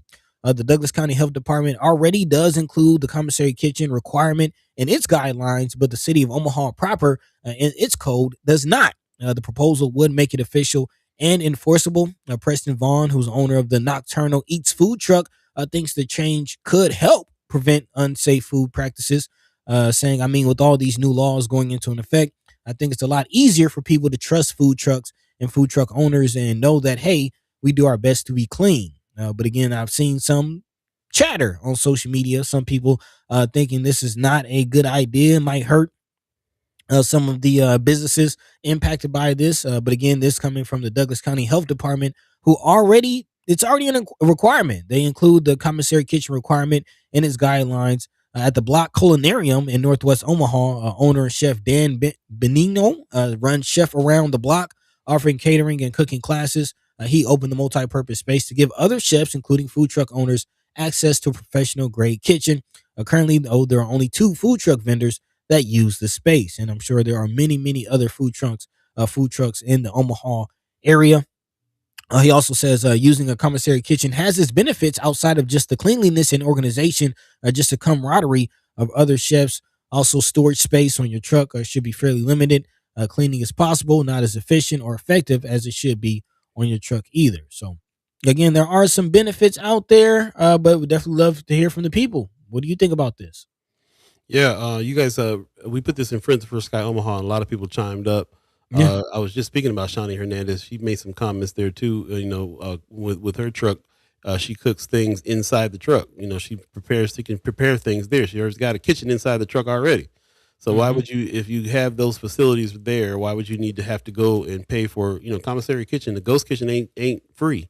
You got to pay for extra space. From what I understand, I'm not in the industry, but from what I understand, it's kind of like how, for instance, you're a barber, and so you pay for your chair, booth rent. In booth rent, right? So you got to pay a little extra money there to go prepare that. Then you also have to take that trip to go prepare that food at that kitchen. You got to coordinate with other trucks and other people that are using that kitchen in order to make sure that you can have the space to do that, and then load your truck up and then go sell. Again, people are buying trucks that have this stuff inside of it already to be able to cook on the spot and so on and so forth. So why do you need to prepare it at another kitchen first? And so, yeah, it sounds like a burden to everybody that I've heard from, that own food trucks or in the business. Sounds like a burden. But it also could be not a burden for people who have food trucks or just starting. Or you don't even have to have a food truck. You can just rent a space at a commissary kitchen and get your stuff made and sold in other ways. But for people that buy food trucks without the full kitchen facility, might be a quicker way to get to it. If you can have a kitchen to work out of, you take that food and you go, stock up your truck and go. One time we were talking about, well, how come the ice cream man? How come the pizza man don't do like an ice cream man thing and just roll up and down the street selling slices, And one of the ways that you can think about doing something like that is if you prepared it at a commissary kitchen and all you got is heaters in your truck and you can go around different places. Now there's laws of where you can sell and everything else. It's not like the ice cream man.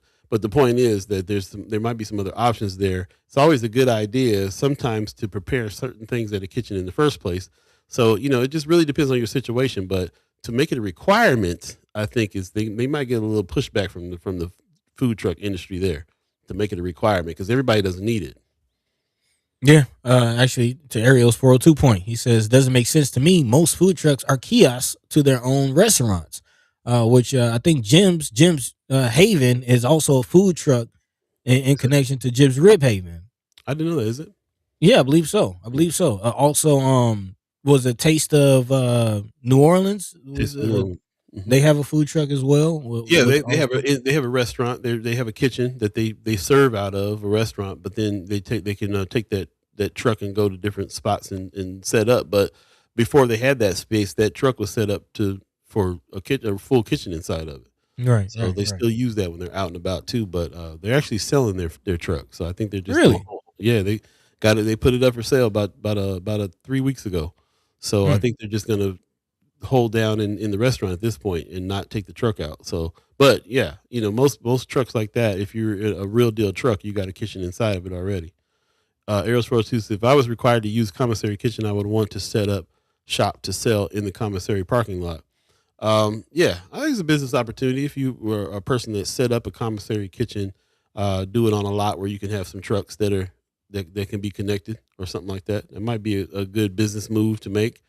Right on the Deuce, 24th and Lake Street area, there's a restaurant in there now, a potato restaurant. I can't remember the name of that restaurant right now, but that used to be a commissary kitchen. There used to be a kitchen that was set up. It was a kitchen that was set up by MCC and the people over there at that building. Point, I can't remember the name of the building now, but it's right there on 24th and Lake. Where it's the Revive building now, but what it was before was a commissary kitchen. So there's a lot of people who were doing their stuff out of there. Talking about where Rocket's Canteen used to be. Where Rocket's Canteen used to be, yeah. Yeah. At times, Rocket's Canteen was, restaurants were there. At other times, it was a commissary kitchen.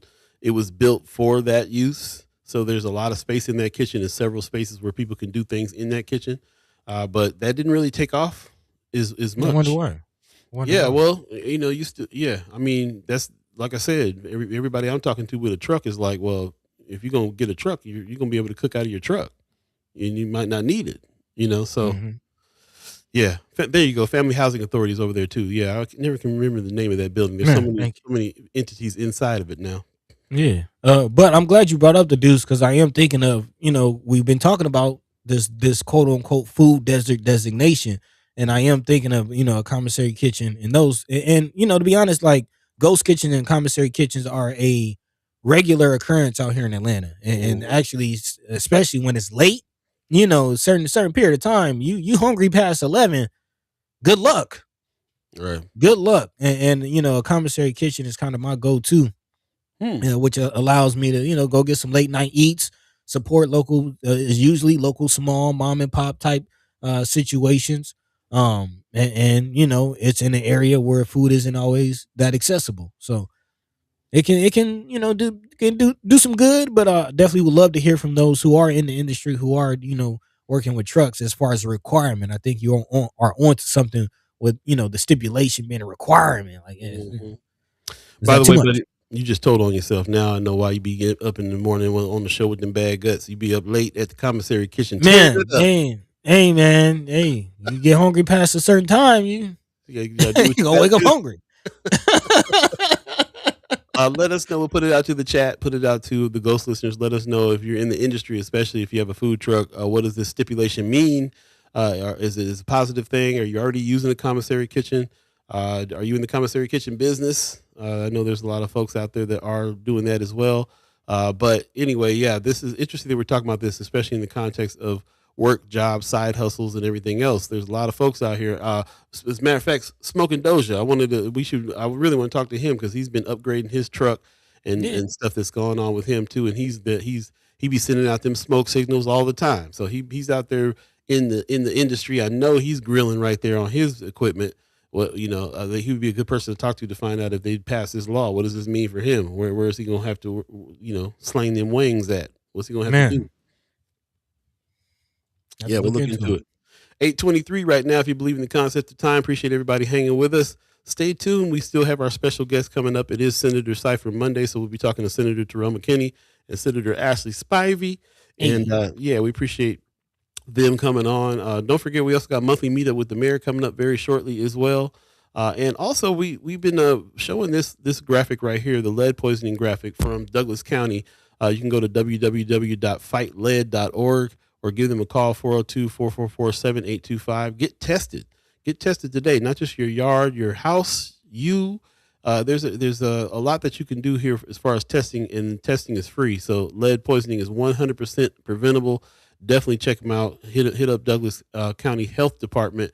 And we'll actually be talking to somebody from the Douglas County Health Department on Wednesday. We'll be talking to Nadia Joaquin McCracken from Douglas County Health, and she can tell us about some of the options they have there for being able to get some testing done.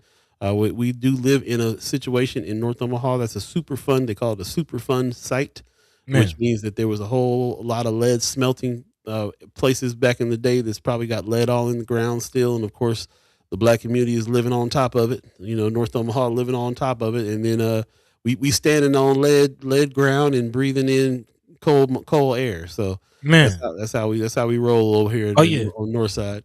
Don't forget the nitrate water and drinking the nitrate water too. Yes. Yeah, so a few problems here, but one of the things is that at least the lead can get taken care of. It's 100% preventable. There's a lot of money that has been dropped in order to try to solve this problem here. Now that we've been called a Superfund site, and we've been working with a whole lot of folks in the city, the county, getting this message out. So there's still a need to get this message out to people who have not gotten tested. And again, not just your ground, but your house, paint chips on the windowsill, all kinds of things that can happen as far as lead is concerned there. They say that stuff tastes like candy. Kids be peeling them and eating them. You can also get tested yourself for how much lead you have as well. So there's a lot that you can do to prevent this. And the first thing to do is kind of learn about why you should prevent it, what it can do to you if you don't do something about it. And, we can just say lead is bad, but I really want to know what lead does to you, what lead can do to you, and why we need to apply some force and effort to get it done and get it out there. So we'll talk Wednesday to Nadia Joaquin McCracken about that from Douglas County Health. And and that'll be a good conversation. So get ready for that as well. Appreciate you guys that's joining us. Ariel's 402 in the chat says, if I had a recipe and no store, I could use the kitchen to make it and deliver it to businesses that allow me to sell my products without owning a truck or a store. That was what I was saying about the benefit. Yeah, if you don't have a truck or a store. Matter of fact, if you, I was a part of a team that put together made a salsa when I lived in Hawaii. And the reason why, and the way that we did it was we teamed up with a restaurant that let us use their commercial kitchen in order to make and grind up and bottle our sauces. And then we sold those sauces at stores. So if you make any kind of things like that, you have to have a commissary kitchen. Commissary kitchen is pretty necessary for that type of thing. You got to have a commercial kitchen that allows you the time and space to be able to make the things you want to make if you don't have a truck. So, but again, we're not talking about whether or not they benefit. We're talking about if it's a requirement for people who have trucks is the issue and the problem. Right. So if you have one, let us know.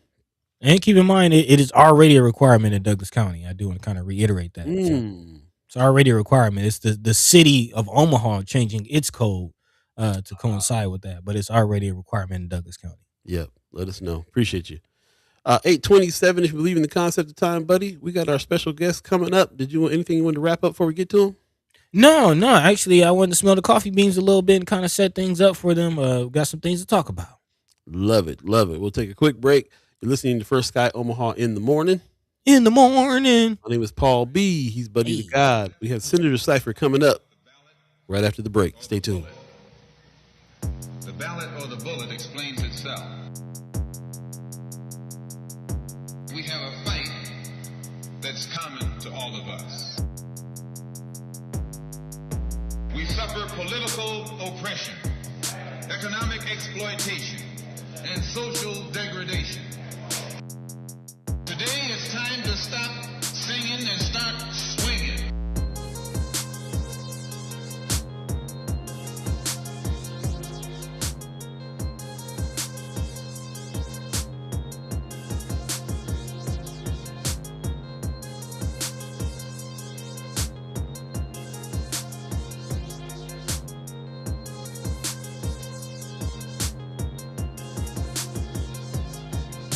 The ballot or the bullet. The ballot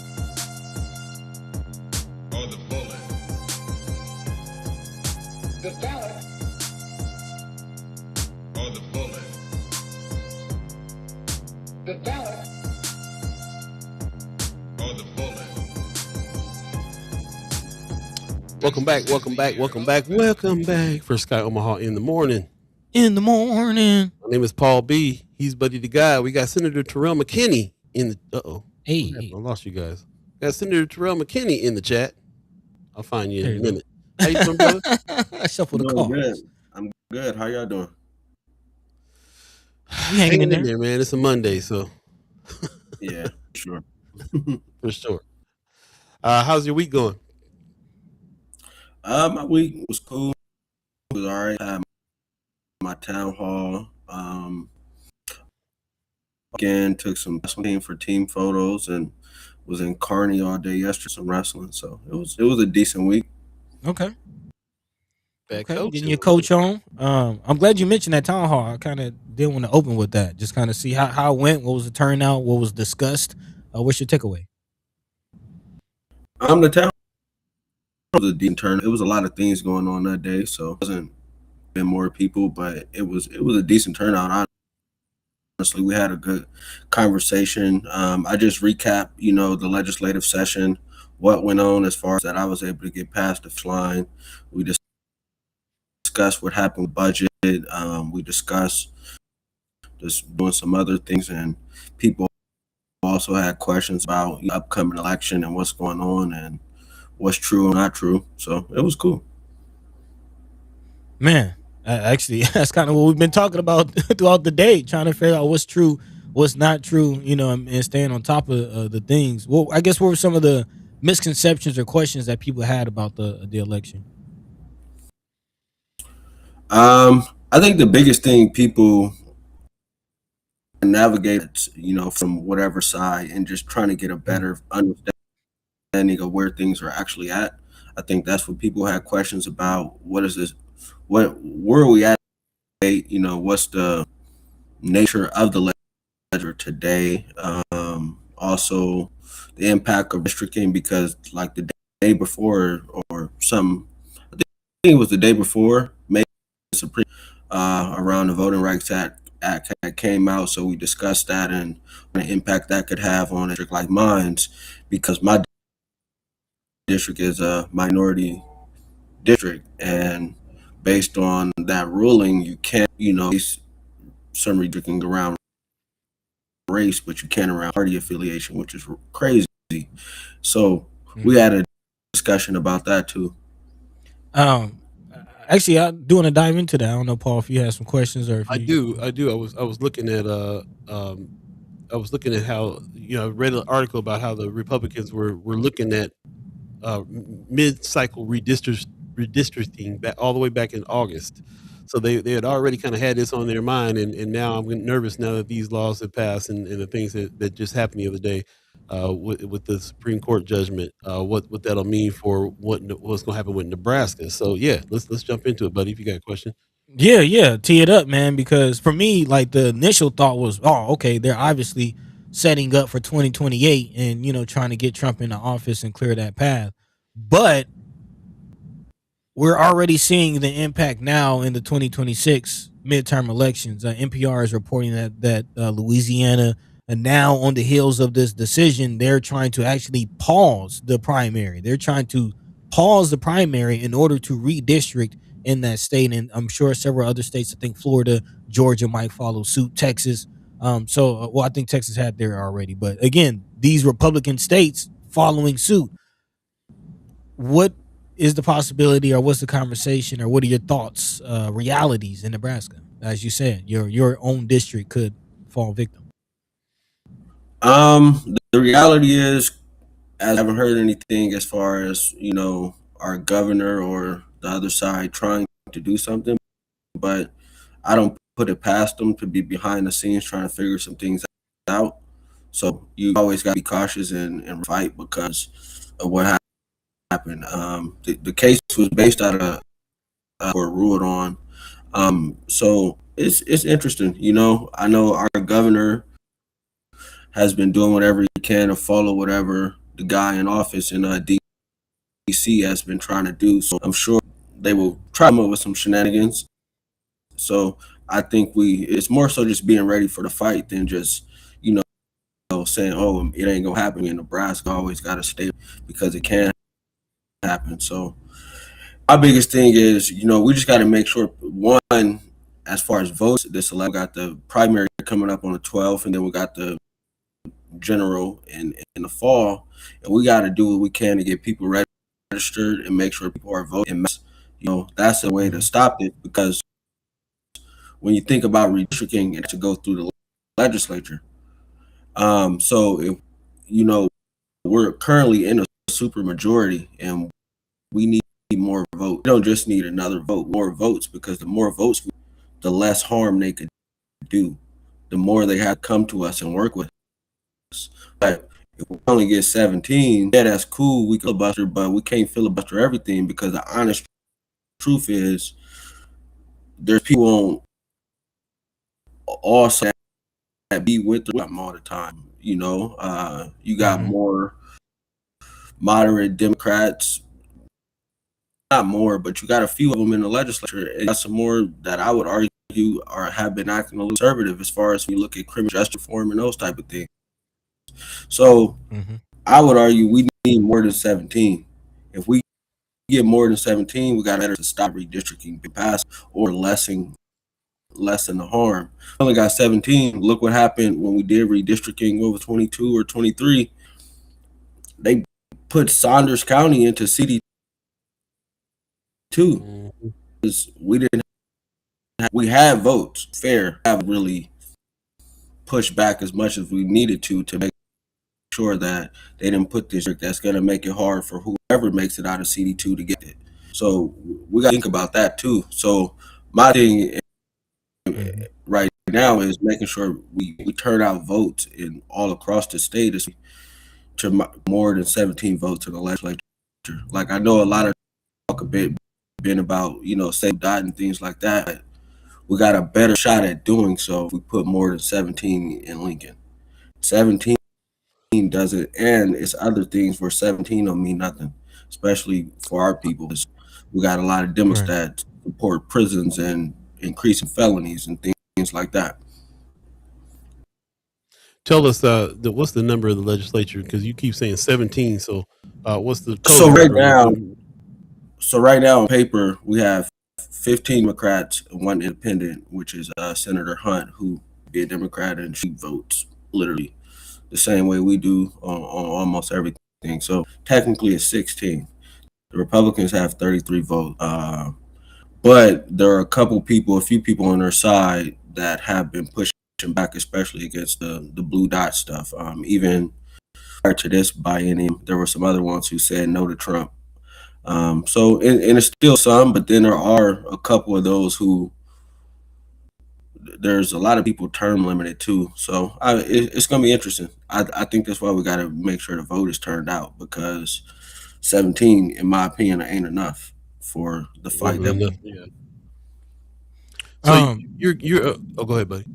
I just want to ask, just quickly, just reiterate, like, in the case of Louisiana, they're coming in and calling, like, the primary was already on the way and they're stopping it. Is that a possibility in Nebraska? And, like, what does it take for, just to pause a primary in order to redistrict?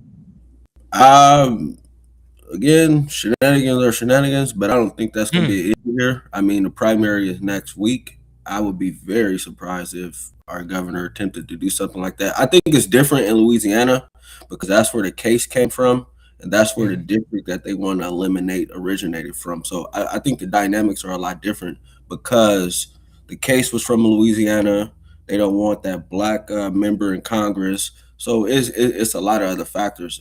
Like, I'm not saying Nebraska ain't racist like Louisiana. It's just a different type of racism here. But I think it's different because of that case and the dynamics of their state and what they don't want to happen in D.C. And also, just to reiterate from my own knowledge again, too, you're saying that if there's a precedent being set here with Louisiana, and if that changes anything in Nebraska, it'll change. It can't change unless it goes through the legislature. So that's why we broke off to start talking about how important that is to get the seats in there in order to make that happen, right? For sure. And then, I'm sorry, go ahead. No, I was just saying, for sure, redistricting has to pass through the legislature. Okay, and so and it's about the legislature. So when you're talking about the 17 people that we can kind of count on some of the time, part of that comment is referring to the blue dot situation here. We've seen all these ads where if Kavanaugh runs for Congress, then he'll give up that seat. Pillen will put somebody in that seat, and then it'll be 16 instead of 17, and that's gonna give them a majority. They already had a majority, is what you guys are always coming on here reminding us. Yeah, And so the Mhm. the reality is John cannot win next week. Then whoever is the nominee could lose in November, and we could still be stuck in a supermajority, and John never left. That's the reality. A lot of scenarios that we all have to consider. Yes, he could, and then the governor appoints somebody, and then we're in a supermajority. Lose, and we're still in a supermajority. It goes both ways. That's why I keep saying we have to elect more people. That should be the push, because with or without John, we need more votes, because Right. 17 isn't stopping a lot of bad stuff from passing. Like, that's what I learned in the legislature. A lot of the things that people keep saying, "Oh, you just 17 to hold the line." Like on social, yes, we could the cloture and we could shut some stuff down, but on some, no. Especially when it comes to black people. Yeah, I mean, we've watched 9-year-old bills passed where 9-year-olds get detained and all kinds of stuff now with John being in there. Senator Kavanaugh, put some respect on his name. Also, the number of seats that are coming up. Didn't I hear that there was like 14 seats to be voted on?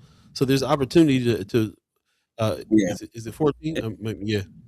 I think it's 13 or 14. I forget the exact number. So there's definitely some open seats. You got Senator Michaela Kavanaugh, you got Senator Hunt leaving, Senator DeBoer, Senator Arch, who's the speaker, leaving. You have Tom Brandt leaving. You have Senator Duncan up for reelection, Fred up for reelection. It's a bunch. But so we'll see still, honestly. Right. Yeah, yeah. And really focusing. This is kind of something Paul and I have in ourselves discussed, pivoting to less on the actual candidates themselves, like each individual candidate, and more on the strategy. What is the strategy? What are people doing? So I'm definitely glad that we're breaking this down. And just I guess to kind of hammer the point home and really illustrate what's at stake.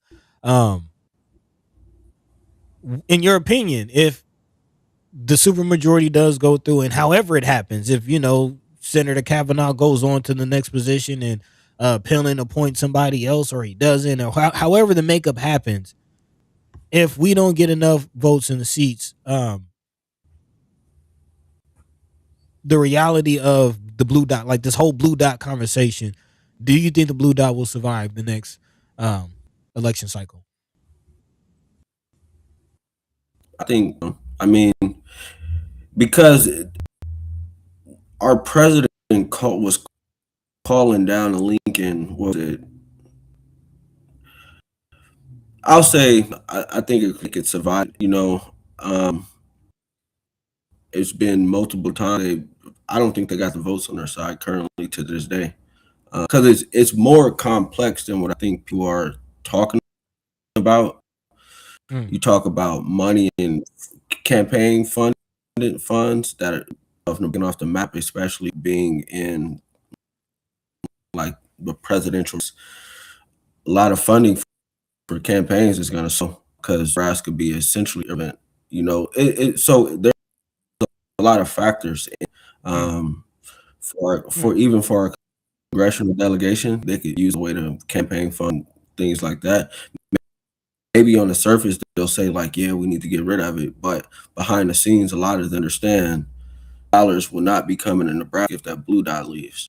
So it's more I think than led to believe, and it's not just about money. It's leverage on a lot of things, man. So I'm an optimist, man. I ain't gonna say no, and I say yeah. It's always a risk, especially today. I ain't gonna sit here. Right. lie and say it's impossible or something like that, because it could happen. In the same token, it might not. The key is make sure we got people in Lincoln that's ready to fight. So at the end of the day, regardless of the outcome, we got to have people in seats that are actually with us. There you go. Chrissy Nor in the chat said LD12 can be flipped. We are working hard. So there's some more optimism there for you. Yeah, Yeah, shout out to Chrissy, man, for sure. She out there doing the good work, for real. District 12. Also, I'm seeing a new name, 10 to Pat in the chat. Not new, I guess you've seen this before. District should encompass areas where residents share common social, cultural, ethnic, or economic interests to ensure cohesive representation. So there's more than one way to skin a cat. Also, also don't keep depending on them to break ranks of their outgoing. MAGA is going to continue to hold on to most of the seats they already had. That's what the far right do. If he is successful, Pillin will plug that seat with one of his pets. Yeah, we kind of know that's the case. But as I'm understanding here with Senator McKinney, there's a lot of open seats there to get out the vote, get some folks in, because they needed more folks in the first place. So. However that works, it's already been a kind of a super majority. They've been battling this whole time. If you've been with us for all the Senators Cyphers, you've been hearing the battles the whole time. They've been battling this kind of super majority in there and getting some things across. Like you said in your meeting, you were able to talk about the bills you got passed. Senator Spivey too. There's been some stuff that's happened along with bills getting passed to detain 9-year-olds and everything else that's happened. It's been some of both. That's happened there. So yeah, I appreciate that. What can we do to try to get people to vote more or who should they direct their vote to as far as getting people in the seats in the legislature? If you have names or any ideas there. I mean, I support who I'm supporting. I'm never a person to tell people who necessarily to vote. I show you who I voted for. I voted last week and I shared it. But please just do your research. I'm not somebody that's gonna put you on opinion on you. Go do your research. We got time. The election is next week. If you don't know running, go to the election commission's website and you can see who's on the ballot. I'm supporting Senator John Cavan, CD2, and I'm supporting some other people for some races. But to me, I would rather you go do your own research and kind of come to your. Maybe you find something that you don't like. Maybe my opinion. So that's where I'm at. I think we just push people, number one, to vote. Talk to your family if they are registered, and make sure they get to vote early. Right now, you could go out there and you don't gotta go on election day. So have a plan to vote. I was talking to Preston last week, and he said driving people to the polls. You could call Preston up and say, "Hey, I need a ride to go vote." So I mean, just have a plan to vote, just do your research. But one, vote. I think that's what we got to push. It's less from about the candidates and more about people voting and exercising their too, because it's that important. Whoever you decide to vote for, that's you. But vote. There you go. Yeah. I'd like to shift gears if you don't mind, buddy. While we got you on, bro, you mentioned that you've been doing a lot of coaching with the wrestling, the wrestling, like we say out here in Omaha, the wrestling, and you got that. So you did some pictures and you're doing some coaching and stuff like that. In light of what's coming to North Omaha as far as infrastructure, money, new structures, business, soccer stadiums, inland port authorities, so on and so forth. You see anything is there any plan out there for expanding wrestling? The wrestling infrastructure there with any of this new construction coming, or is there anything as far as any other kind of sports that you see from a coach's perspective that any of this stuff will help? Yeah, so the sports facility that they're building in Carter Lake will have a bigger wrestling room for wrestling teams. It also allow for our local sports tournaments to fundraise through that way. So I think there's opportunities coming, especially with the Carter Lake thing. I think the city is also redoing some football fields and softball and baseball fields down there. There's been other conversation sports facilities for youth. Josh Jones is trying to do something around making sure there's funding going to more youth programs. So I think the conversation is there. My thing is just making sure that at the end of the day, the intent is still, as far as making sure, especially with the facility in Carter Lake, to make sure North Omaha teams have access to, good facilities, access to practice space, access, host their own tournaments and things like that, and be able to compete with those that are out west. That's the biggest thing for me, because a lot of people, OPS and wire sports teams aren't successful. Honestly, it's funding. At the end of the day, I think it's a big issue. I think we're trying to transfer. If we had more funding going to these sports teams and had more of an emphasis on taking care of our kids, like I like to say, like sports and everything, I honestly would tell you I wouldn't be a senator if it wasn't for wrestling.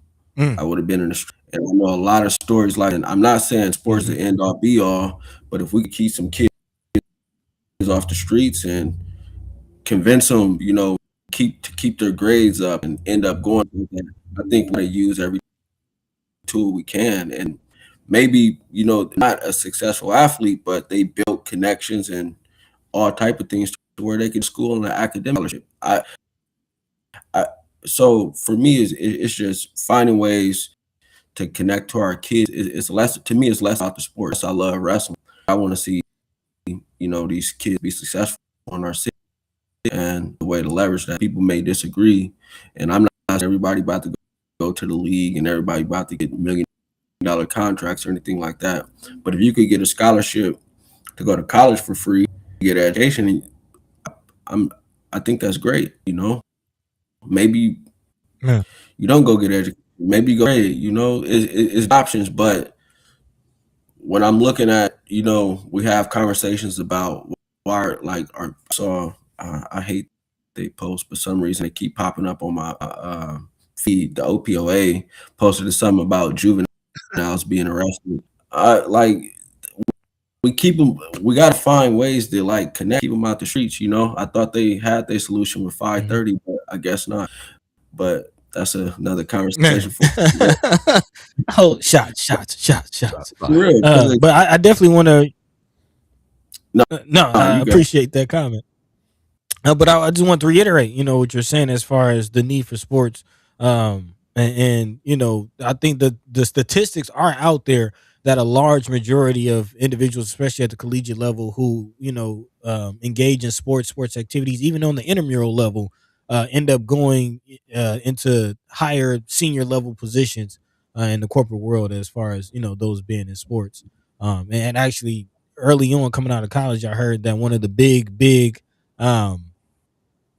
kind of knocks against my generation was a lot of us went into the workforce over 10 years ago not knowing how to work in team settings. There was a lot of employers saying, these young folk coming out of college don't know how to work together, don't know how to work in a team setting, and it's actually hindered some hiring. So being in sports helps that tremendously.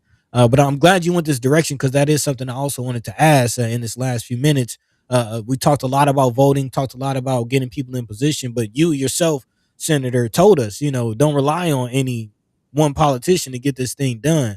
So I wanted to kind of pivot into economics. What can we do economically to kind of, make sure we have our systems, regardless of who's in office, we can figure things out and navigate through these systems. And I know, again, you've gone to several, other communities, look at what they're doing economically.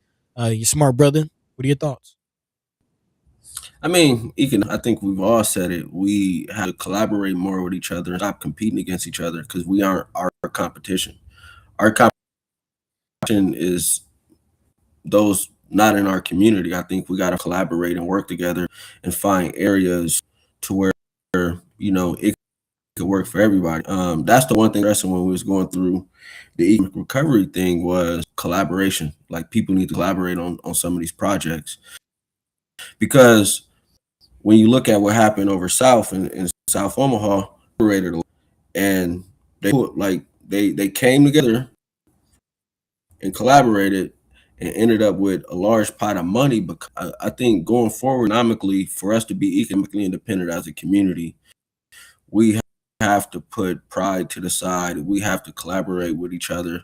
And to Buddy and Paul doing media, somebody else doing food. Like, how can all this work together? And even with the media company, y'all work with 95.7 or Mr. So it's just different ways to figure out how can we all work together. Since I've been in office, we passed the economic recovery bill, and tried to bring us back to community. Other bills I passed brought resources back. Even my juvenile resource bill, that's like $4.5 million that we don't talk about. So it's just finding ways to work together, man. That's the biggest thing. Like, get where we want to be if we think we are our competition, because we're not. Mhm. They against us, and in a lot of cases we're losing by miles. That's kind of where I'm at, man. It's a long road, because we as a community have been historically disinvested, whether it's from whoever the others are or us ourselves. The investment into our community hasn't happened like it has in other communities, whether that's perception, racism, us not having the capital. It's a lot of factors, but I feel as though coming together, collaborating, and maybe we don't start today with X amount of dollars that another community might have, but a start is something, and that's what I've been stressing with the Port Authority. As long as I'm on the board, it's just making sure we keep everything that we're doing centralized to making sure we're taking care of the people in North Omaha, trying to make sure we get jobs here, making sure we help our small business owners and build up a better ecosystem, as far as making sure we don't have to go outside of our community, and the dollar circulates within our community a lot better than it has over the years. So I think it's a team effort, in a capitalistic society, and we're within capitalism, dog eat dog. At the end of the day, it's capitalists in other communities too, but somehow, some way, they find a way to make it work. And I'm not saying there aren't people in here that's trying to make it work. I'm just saying, at the scale, we got to increase that. Man, we got to remain to be ourselves. Kind of starting off with what we started off with. A lot of people sharing they were named a certain way because their parents realized, or they themselves as parents realized, that we're raising black babies, quote unquote, in a so-called white world. But we definitely got to figure out. Remember Ubuntu. Remember Kaju. What was it? Kaju Chugulia. Yeah. All of our principles. We have to remember to keep our African mind in the European system. Period. For sure. Few minutes, we're gonna be comments tapping. in the We're chat. gonna be tapping you in the future on Yes. on some of these ideas about collaboration, because that's definitely the thing that we see too. We've never operated in a vacuum of competition with anybody. We've always been trying to work with everybody all the time, and we want to keep on pushing that. This whole show kind of lean towards trying to find people of like mind, and getting down to some action with one another. So we appreciate all the efforts that you have always done. People like to complain a lot about that NSORG money that came in, but that NSORG money made some moves. It could have been done. There was some things that happened that was out of control that went left, a couple things, but there's a whole lot of stuff that went right with that money too, and really kind of infused a few things around. So I'm happy to hear that you're excited about what's going on, like in the sports area. I'm not really too much of a sports cat, but I'm definitely down to like be a dude who invests in some of the teams or some of the sports, and because I like what you're saying about it. It's not really about the sport. It's about giving something, having the babies do something. Learn to work as a team and everything. I appreciate that you're a coach and that you're in that industry, And I'd like to see more of that in North Omaha. To be honest with you, I'd love to see that type of thing. We giving money to the BAA when they get the flag football thing up. We're gonna have a first guy team out there. We're gonna do stuff like that, and hopefully we can help encourage that kind of stuff everywhere else that is doing something. I'd love to if there's a way that we can figure out how to really kind of invest in the wrestling program, for instance, and just any of the programs. Maybe that's a way we can use our voice to say, hey, these are some projects here that we need you to help fund, so we can give these babies a leg up. So we'll be tapping you in the future on a lot of that kind of stuff. The more you move away from the legislation, especially. But I think it's a mix. I went to the Joe Emerson Youth Outreach Center when I was a kid. Yes, we had the room, but the restroom was a radio station and a computer lab in the room, and they let us use all it. So I think we can collaborate, because yes, a kid been wrestling, but you might say, dang, I want to do a podcast like Buddy and Paul, Hey. Right. And so I think we need spaces like multiple things so they can see what they like and don't like. Maybe it's not sports, maybe it's radio, maybe it's podcasting, maybe it's music, maybe it's art. That's what we know. Things like Man, no, that's funny because we both Vikings, and as you laying it out, like I was definitely in that media room with the keyboards. You know what I'm talking about? And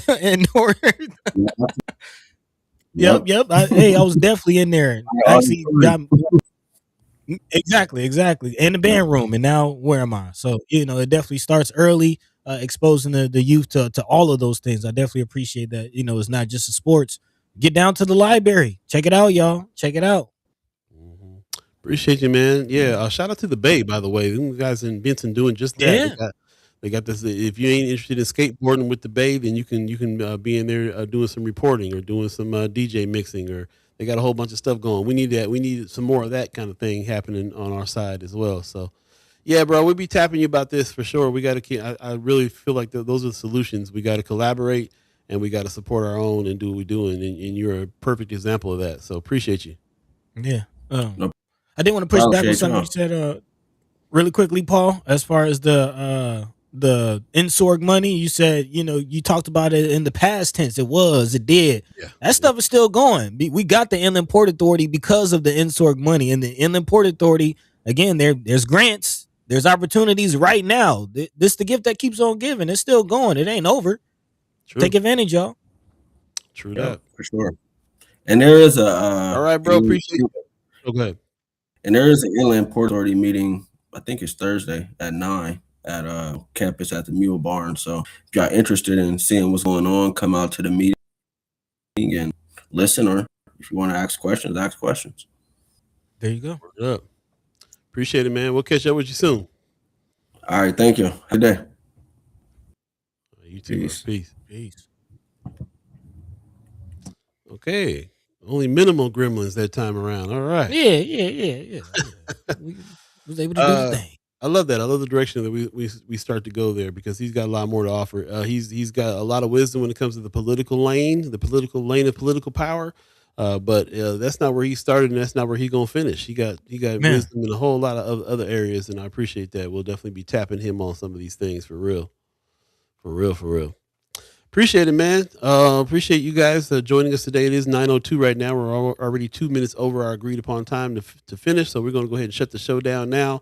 Lots more to talk about. Don't forget, we got a special guest Wednesday from Douglas County. Nadia Joaquin McCracken is going to join us from Douglas County Health, talk a little bit more about what we can do about getting lead testing and so on and so forth. And then Friday, I believe we have a special guest as well who...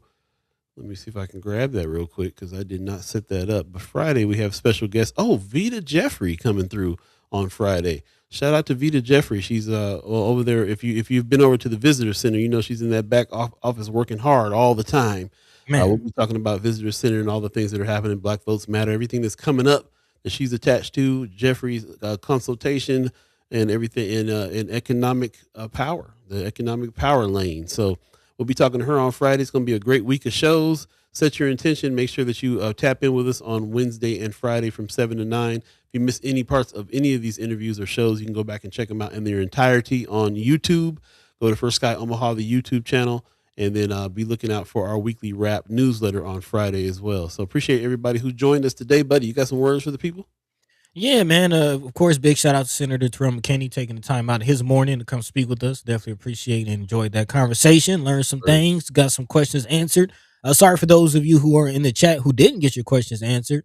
But you can reach out to the brother. Send him an email if you still have questions, if you have concerns. Definitely look out. Of course, he also has his town halls that I'm sure he's going to continue doing. So yeah, just stay on top of it. He does a pretty good job at letting the people know what's going on with the legislature. So again, shout out to Senator Terrell McKinney. Also, shout out to all of you in the chat, man, keeping the conversation going. Brother RG helping me out. I short circuited a little bit. I struggled. Kuji Chagulia, thank you. It's easier to see, when you see it. But yes, that's kind of my big takeaway for today, man. Let's learn how to remember to keep our African minds in this European system. Keep our African minds in this European system. These principles are principles for a reason. These aren't just good ideas. Like it's a way of life for a reason. Our ancestors told us what to do. Are we gonna be smart enough to do it? So Man, there's that little food for thought. And catch the same time, same place, Monday, Wednesday, and Friday, right here on First Sky Omaha in the morning, Paul. in the morning. Hey, again, if you want to get down with the news gang, yesterday was World Free Press Day. Recognizing the Press Freedom Day. Got to get it right. But yes, news gang. Telling the truth is a very, very powerful thing. So much so that people have lost their lives. But again, the truth will set you free.